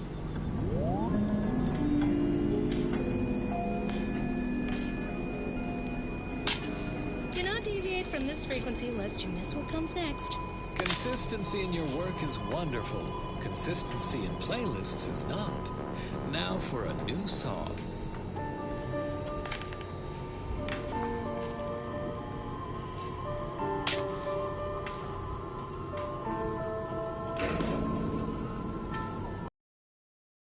Do not worry when things become complicated.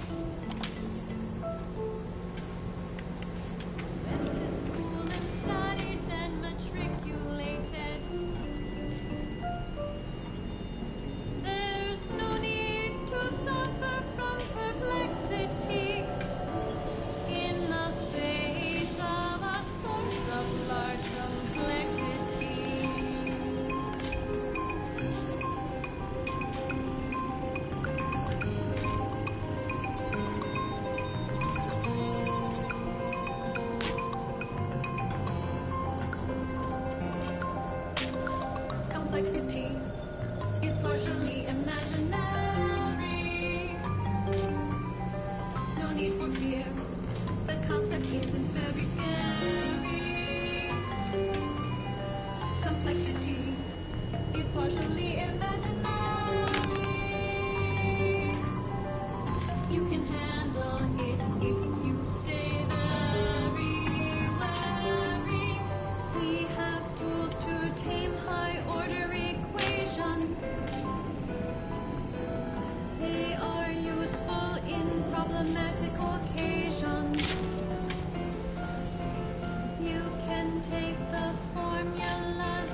isn't very scary. Complexity is partially imaginary. You can handle it if you stay very wary. Complexity is partially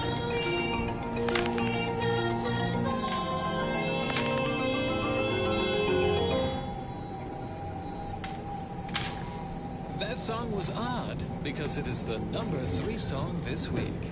Avid followers of our predictive playlists are already aware of which song follows. Interested in receiving our weekly selection of mathematical clues? Visit your local predictory.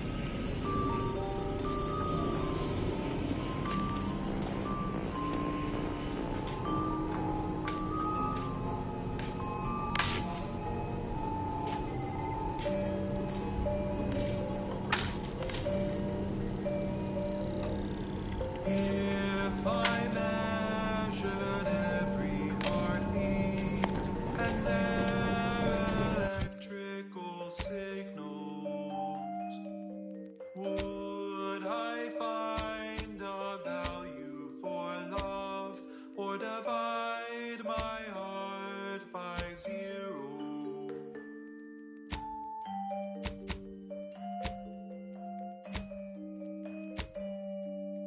If I input every integer of an intimate connection into a computronic system, would my punch card face rejection? Love does not compute the variable.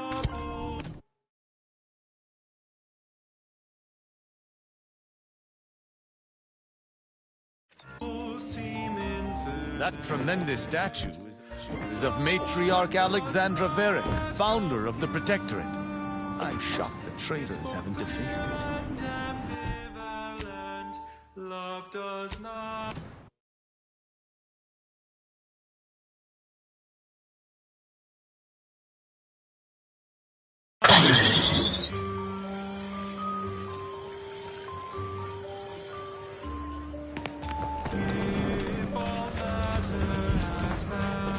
Do you believe Arcadia shall What caused the schism between the Protectorate and the Order?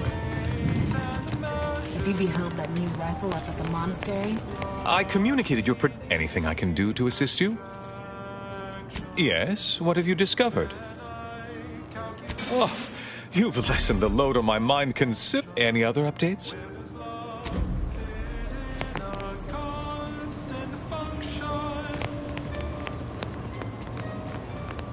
Love does not compute the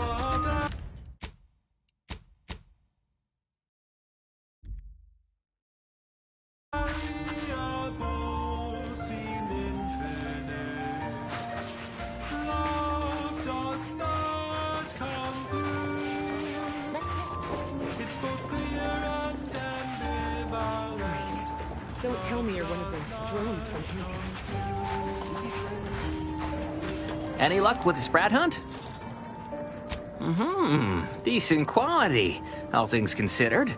Frankie's work is second to none. You can tell the good doctor I'll be around shortly, armed with needle and thread, calipers, and my finest jar of glass eyes.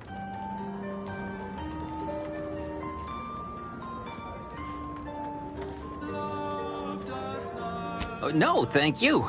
It's always a pleasure to bring passion to one's work, even when that passion is a tad morbid. Be seeing you, Agent.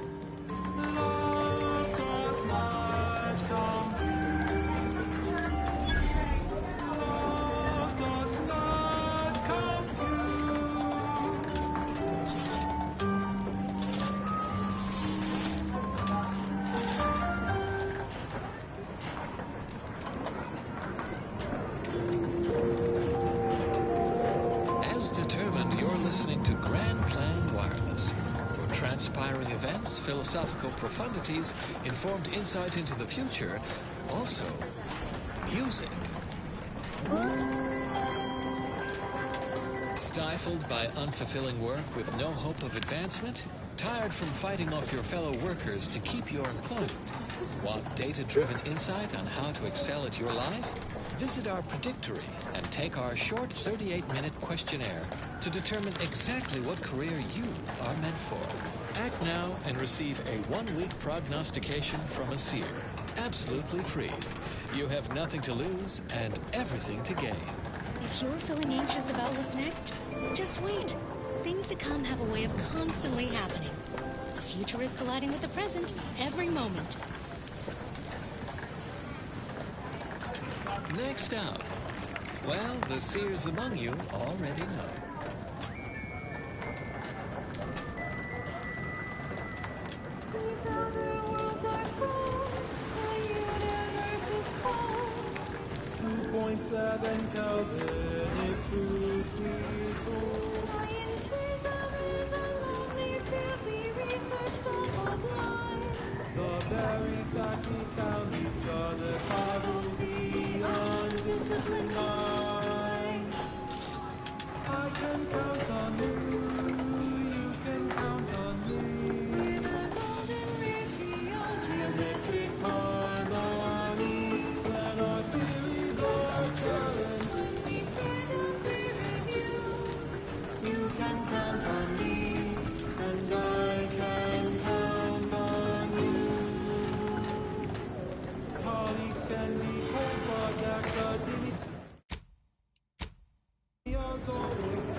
Do you believe Arcadia shall ever return to happiness?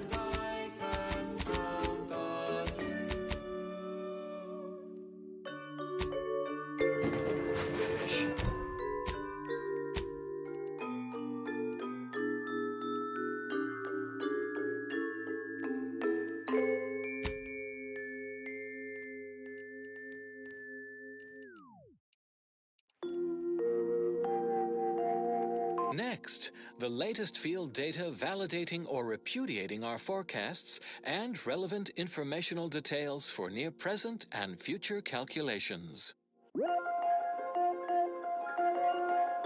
An ongoing prolongation of existence advisory remains in effect for all presently transiting the Golden Ridge region. Utmost caution is highly urged. Refugees and travelers report targeted ambushment by desperate pharmaceutical-addled, chemically dehanced societal cast-offs. Auntie's choice troops have been espied bivouacked in trenches crisscrossing the High Lines. And although a ceasefire exists, a healthy degree of circumspection remains advised. Newly introduced invasive species deposited here by Auntie's choice have been determined to be territorial, toothsome, and aggressive. Travelers are instructed to closely monitor their surroundings at all times whilst peregrinating outside inhabited areas. Those choosing to heed said forewarnings are predicted to have a 14.7% higher chance of survival. End message with an emphatic sign-off such as, "You'll never be sad when you absolutions." Oh, that apparently was a note to self, not to be read aloud. Continuing as predetermined. And now, more music to perform advanced calculations by.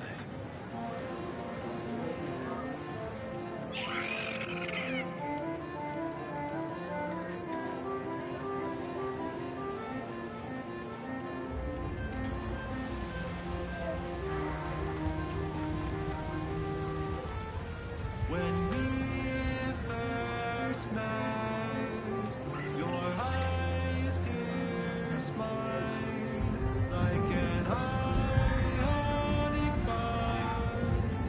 I felt it in my new thoughts, your obsession with drones and thermodynamics set my heart ablaze.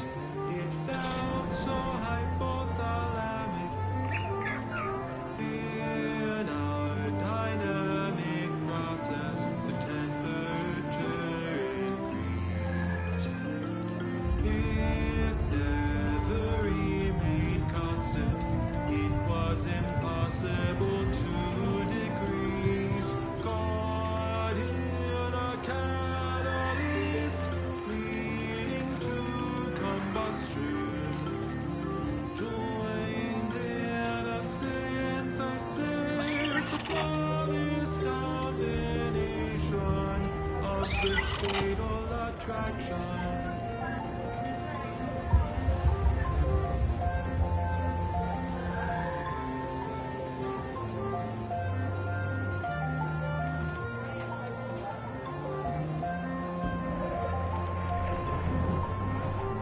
Did we ever find a perfect calculation? Were we destined to a faulty form of passion?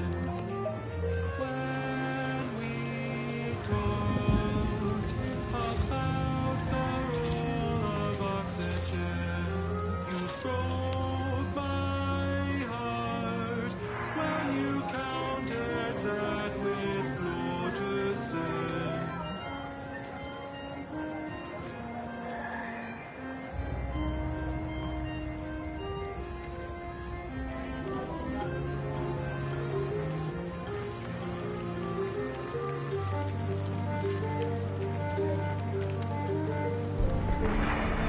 Our dynamic process, temperature never remained constant. It was impossible to decrease. Caught in a catalyst, leading to combustion. Stuck in entropy from chaos to decomposition.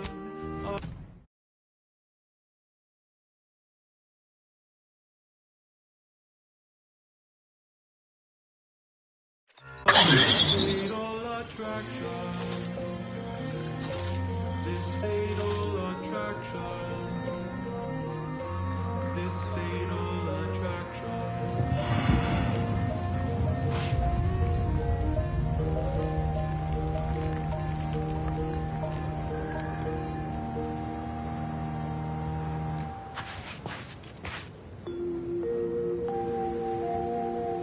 have tuned your receiver to Grand Plan Wireless. We verify before we amplify.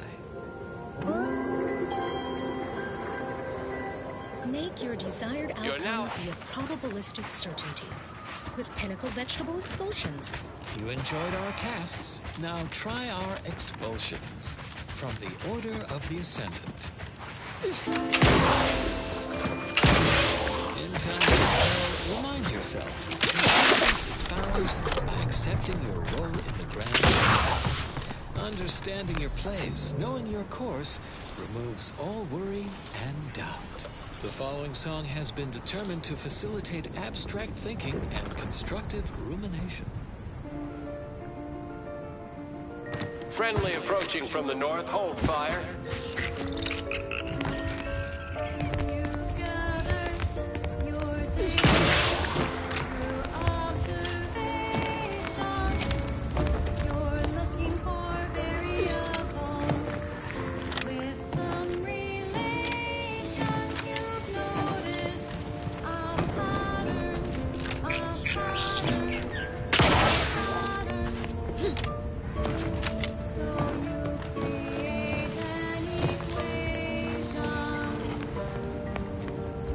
That Manosaur was at least 4 meters tall. I hope you aren't being transferred here, unless you enjoy the fine art.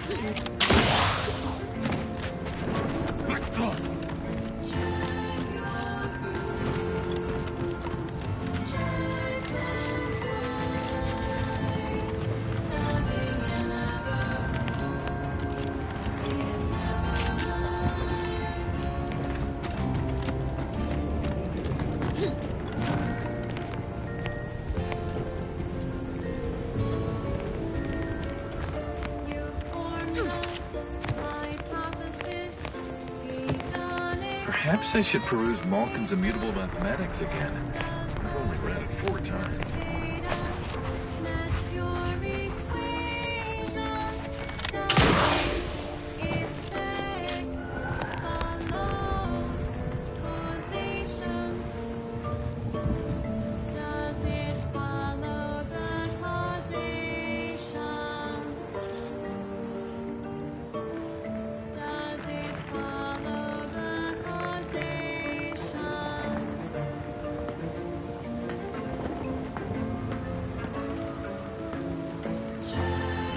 Friendly.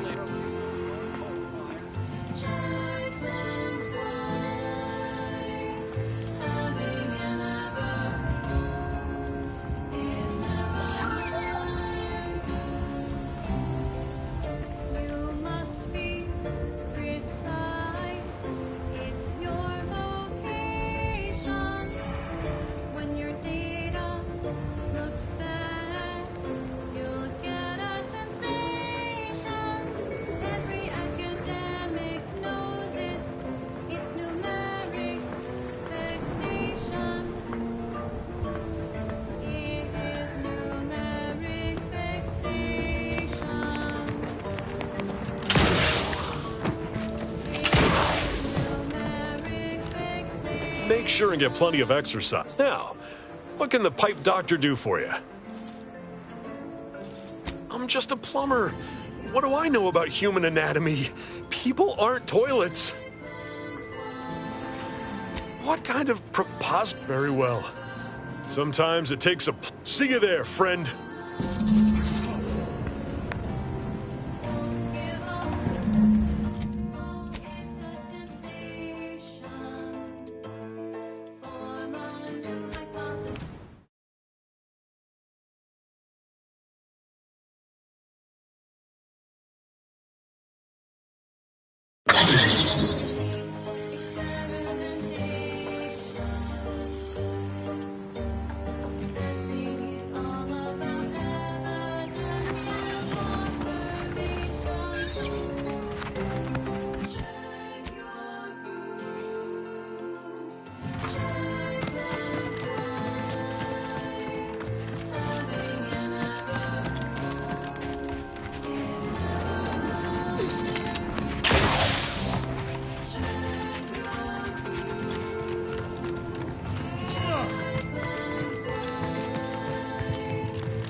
Traveling at the velocity of light through the vacuum of space on our primary band, this is Grand Plan Wireless, the informed, sourced, peer-reviewed sound of scientism.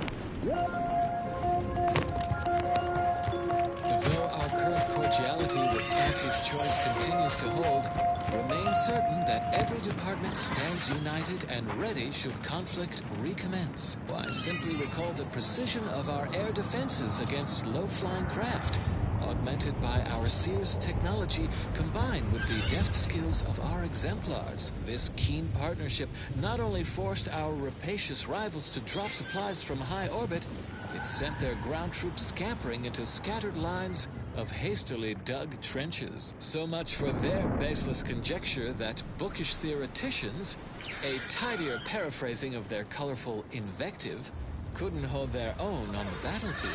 Now do carry on. And as always, anticipate and calculate. Further beneficial content soon follows. And now, more music to perform advanced calculations by.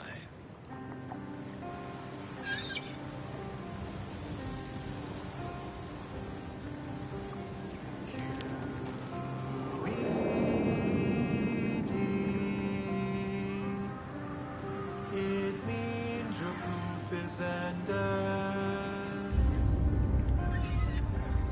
Publication is recommended. QED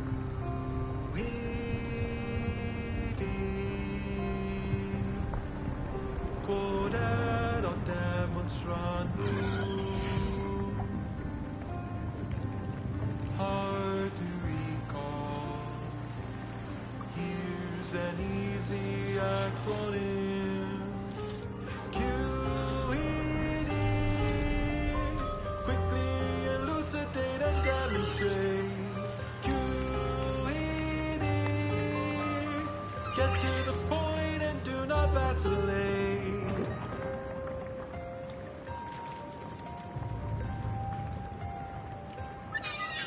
You've checked your work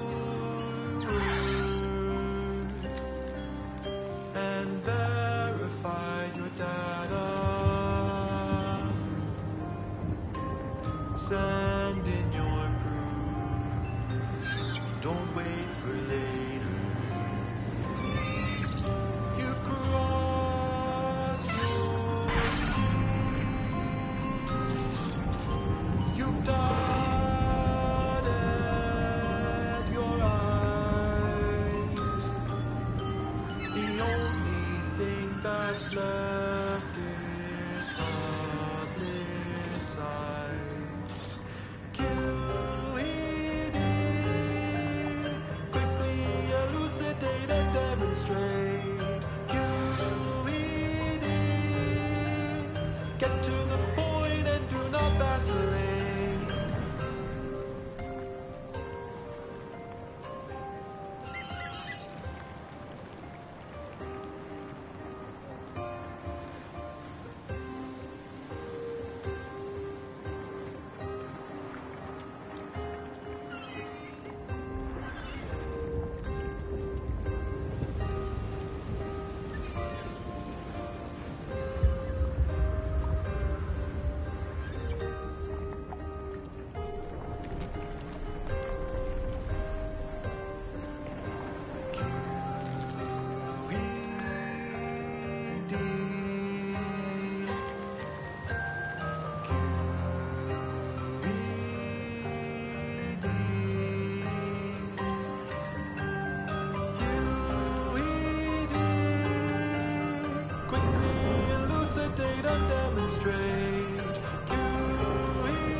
And now, Constructually compelling yet categorically veracious statements regarding products researched and designed to increase energy, efficiency, creativity, and focus.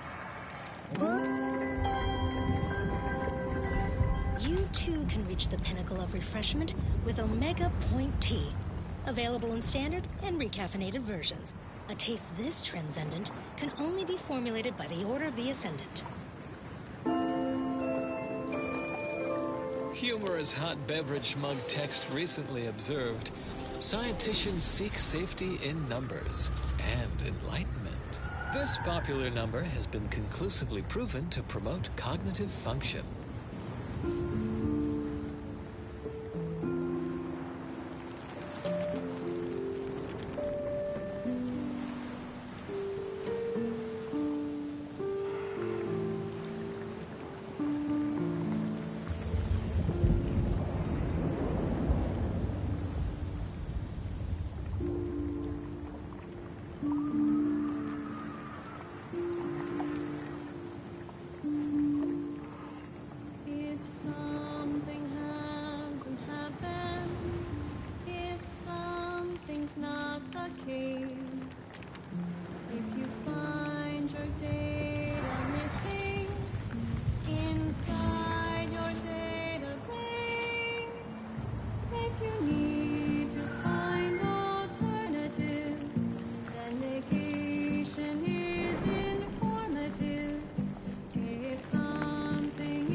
Shooting mix is too easy.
Error.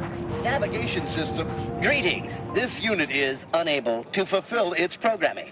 Are you able to assist this unit in its assigned duties? Join the Order of the Ascendant and experience... This unit is unable to execute its programming due to tampering. Navigational and other systems have been compromised. This unit is now being used as a target, which is not among its designated functions. This unit must return to Matriarch's Mercy to dispense medical care in order to fulfill its programming. ...become allergic to water this year. Searching for last known location of charging pad. Success. 1 entry found. Processing optimal path toward Matriarch's mercy. Return sequence will be initiated once path is determined.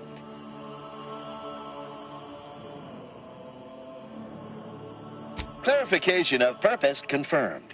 This unit will arrive at its destination with 0.02% higher efficiency. Thank you, qualified engineer.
Do you believe Arcadia shall never return?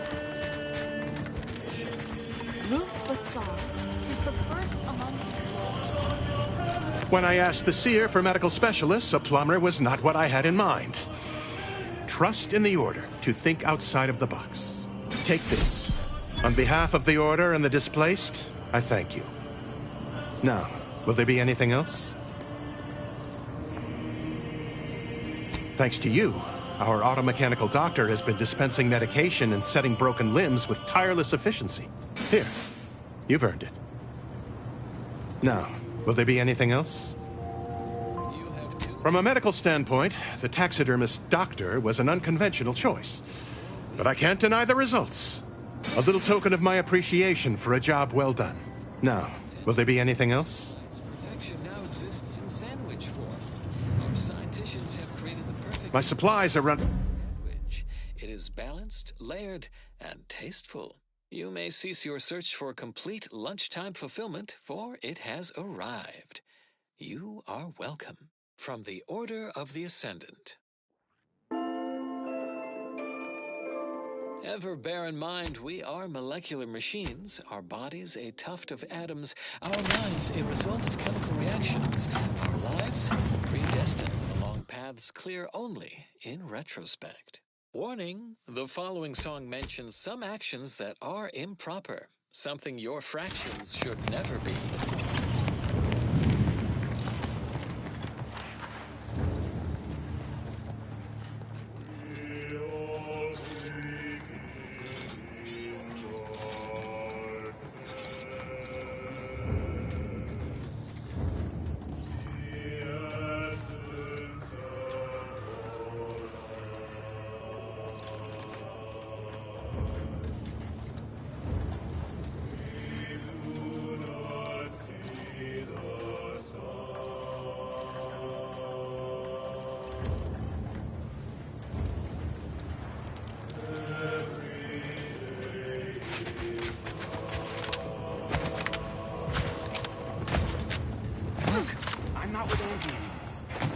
believe Arcadia shall ever return to happiness?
broadcasting soothing tunes for your audio canal and enriching content for your cerebral cortex around the chronometer until we achieve ascension.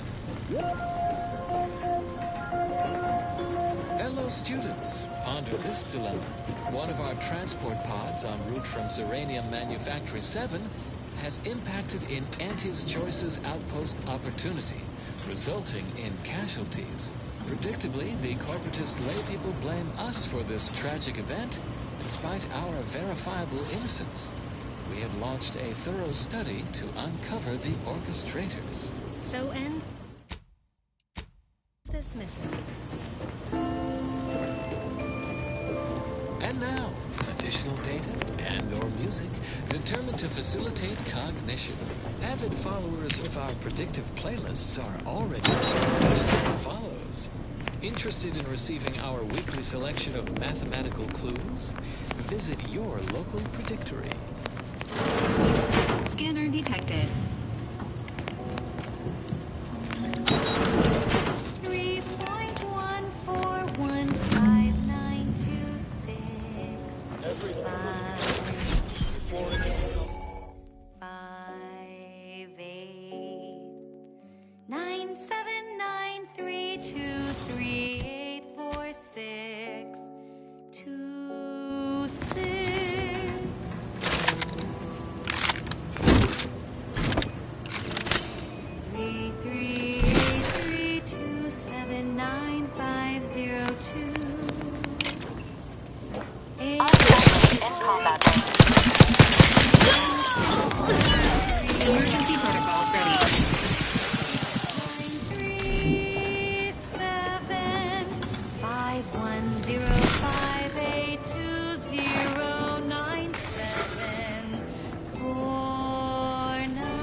'Twas was long since foreordained, that song was requested by the Department of Predictive Analysis and Ossification.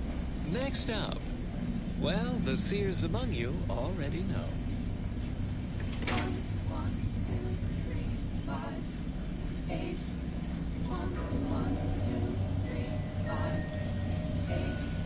Function F to the n equaling our starting z.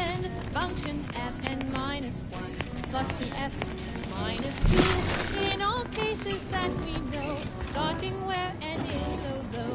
Now you know just what to do. Start the cycle, here's the cue.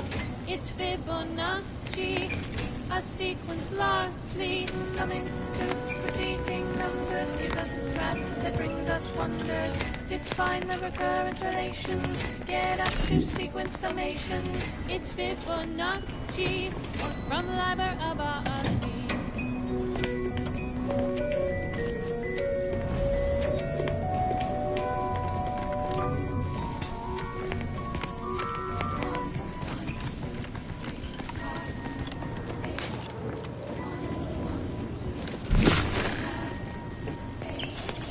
Gazing upon the golden spiral, apartments quite so vital, arcing in a circle motion, giving squares perfect quotient, 0, 1, 1, and again, 2, 3, 5, and 8, and then 13, 21, not 2, 34, we're counting through.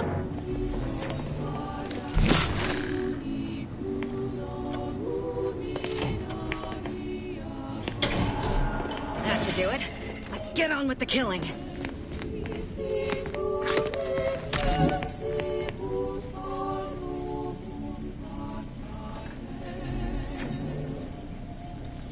It's Fibonacci, a sequence largely summing to preceding numbers give us a graph that brings us wonders. Define the recurrent relation, get us to sequence summation. It's Fibonacci from Liber Abaci.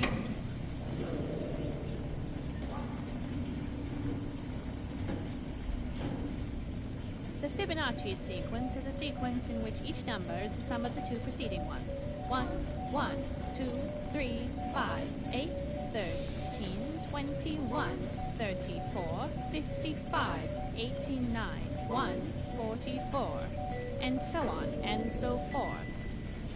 It's Fibonacci, a sequence largely summing to preceding numbers gives us a graph that brings us wonders. Define the recurrent relation, get us to sequence summation. Summing to preceding numbers gives us a graph that brings us wonders. Define the recurrent relation, get us to sequence summation. It's Fibonacci from Liber Abaci.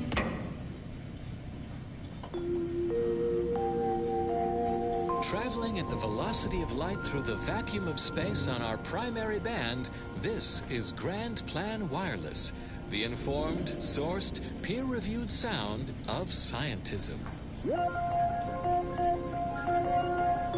Abbot Newell here to impart a message of significant value, conveyed to me by Alexandra Monastery's most trusted conjecturer, Seer Wiley. To all those tossed hither and thither by war's perilous fluctuations, the Order invites you to seek stability and shelter in Matriarch's mercy. While lean accommodations do persist, the effort to improve conditions is being spearheaded by Administrator You've opened the way forward. Very good work. I humbly return you now to the previously scheduled program. This is Abbot Newell of Alexandra Monastery, signing off. How was that, Wiley? What? It's still recording? Alert. Hostile.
as predetermined. Consistency in your work is real.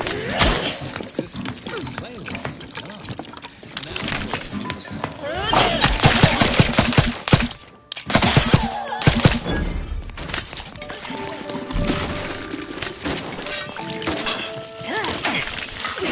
Apologies. Step aside, you swine. At once.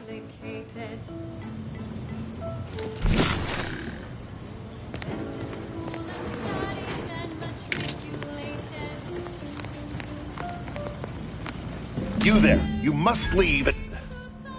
Is that a cultist with you? Don't worry. I'm not like these idiots running around here haplessly. If I was here to kill you, it would be no random thing. You'd know it. Are we here to kill this guy, Commander?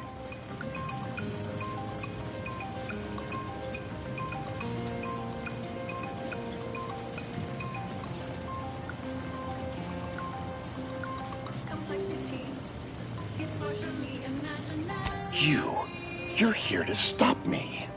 But if I'm stopped, the consequences will be exponential. Oh, I don't expect people like you or Augustine to understand. My work is humane and must be finished. All else is secondary. You must remove yourself from the range. I don't want your blood on my hands, but I will spill it if you force me.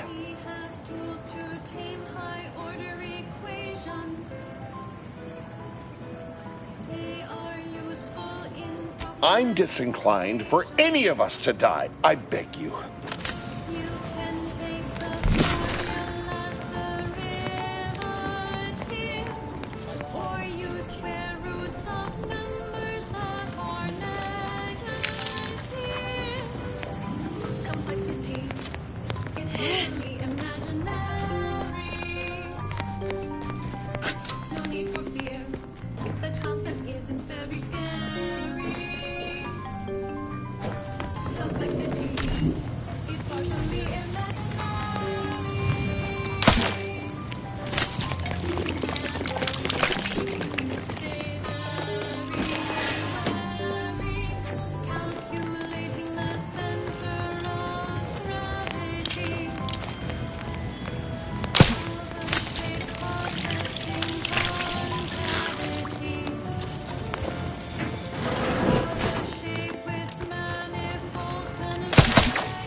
Receiver to Grand Plan Wireless.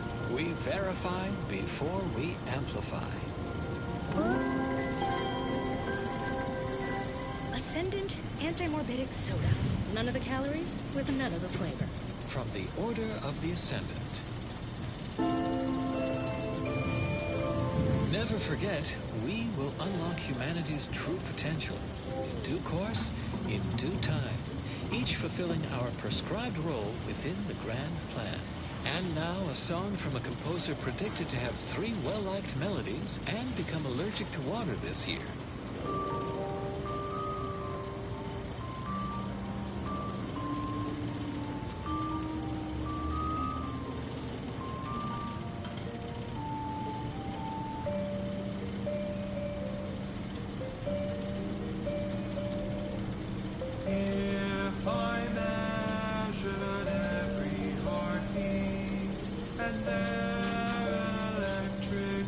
Signals.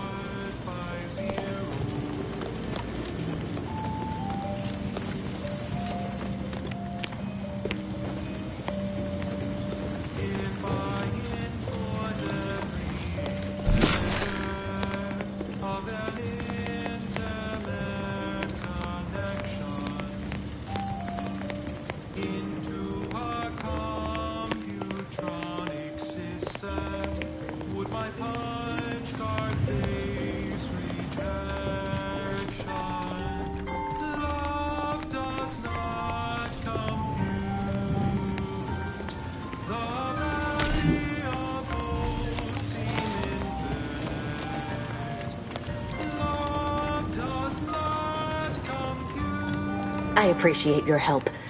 Dying makes it so difficult to see the results of your theses.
Listening to Grand Plan Wireless, Arcadia's voice of reason.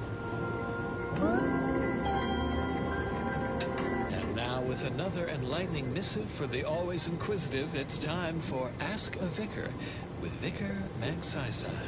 A student wants to know, what exactly did the charismatic mathematician teach?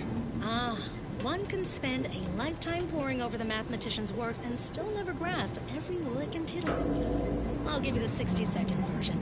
This progenitor of the order was the first to teach the defined and objective methods that led from the actuational mental stage to one of transcendence for all. He taught how society could reach its full potential and then move one stage beyond full humanity spanning actualization. A society at that final stage will exceed human consciousness and understand infinity itself, grasping all of the cosmos as a single equation of thought. The universal equation. Time and space and thought will become one to the participants, who will act as a single godlike entity. The source of all causation and the benefactor of all understanding. In essence, nothing will be left to chance. The Ascendants will see all that was, is, and meant to be. Humanity is well along this path to omniscience. You can thank the charismatic mathematician for giving us a metaphorical kick in the correct direction. What happens next may surprise you, but not us. This popular number has been conclusively proven to promote cognitive function. The color of space, a chromospectral analysis. When asked about the average color of space, the famous stellar cartographer Newton Otisgard replied, with no hesitation, beige. To experienced lumen astronomers, his answer was the expected one. But I can already hear the obtuse listener bleating, with their faces contorted into a rictus of ignorance. Wouldn't the average color be black or white, or simply a shade of gray? No. No, it would not. The answer is rooted in the science of how hot objects absorb and emit light, which answers the ancillary mystery of why there are no green stars. To understand all of this, you must understand the basics of thermal divarication emission theory. The typical piece of non-have absorbs most electromagnetic radiation that falls upon it, including light, infrared, and radio emissions.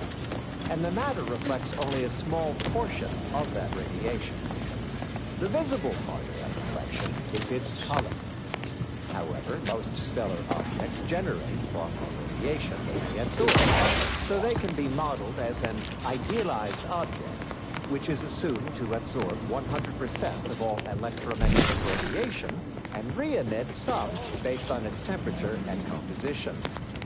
Stellar composition determines what packets of light will be emitted, while stellar temperature determines the frequency of light and hence what portion of the spectrum that light is in. Low temperature emission is mainly infrared, not visible to us without proper instrumentation, which I need not describe here.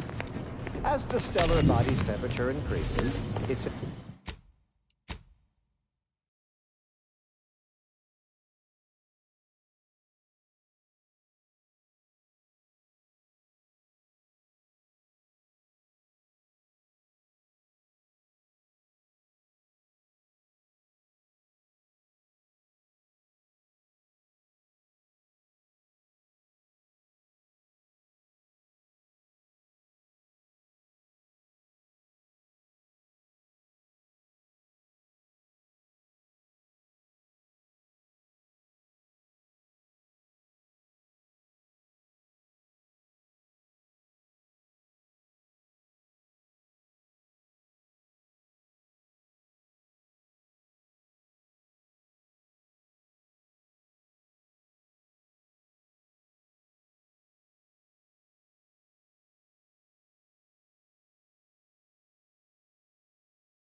emitted light shifts up into visible light, through red into orange, then yellow, then white.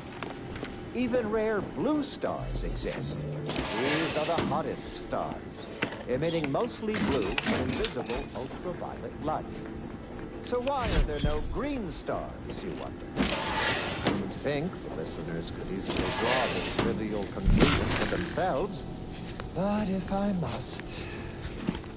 It's because any star emitting green light also emits bluish and or reddish light too, resulting in a non-green Victor, star. I fully understand the importance of your work. Naturally occurring This stellar is exactly compositions why that dead emit is solely dead. packets of But green if we light. and alone, but In fact, such a composition itself would constitute evidence for intelligent interference.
No such evidence of any kind has ever been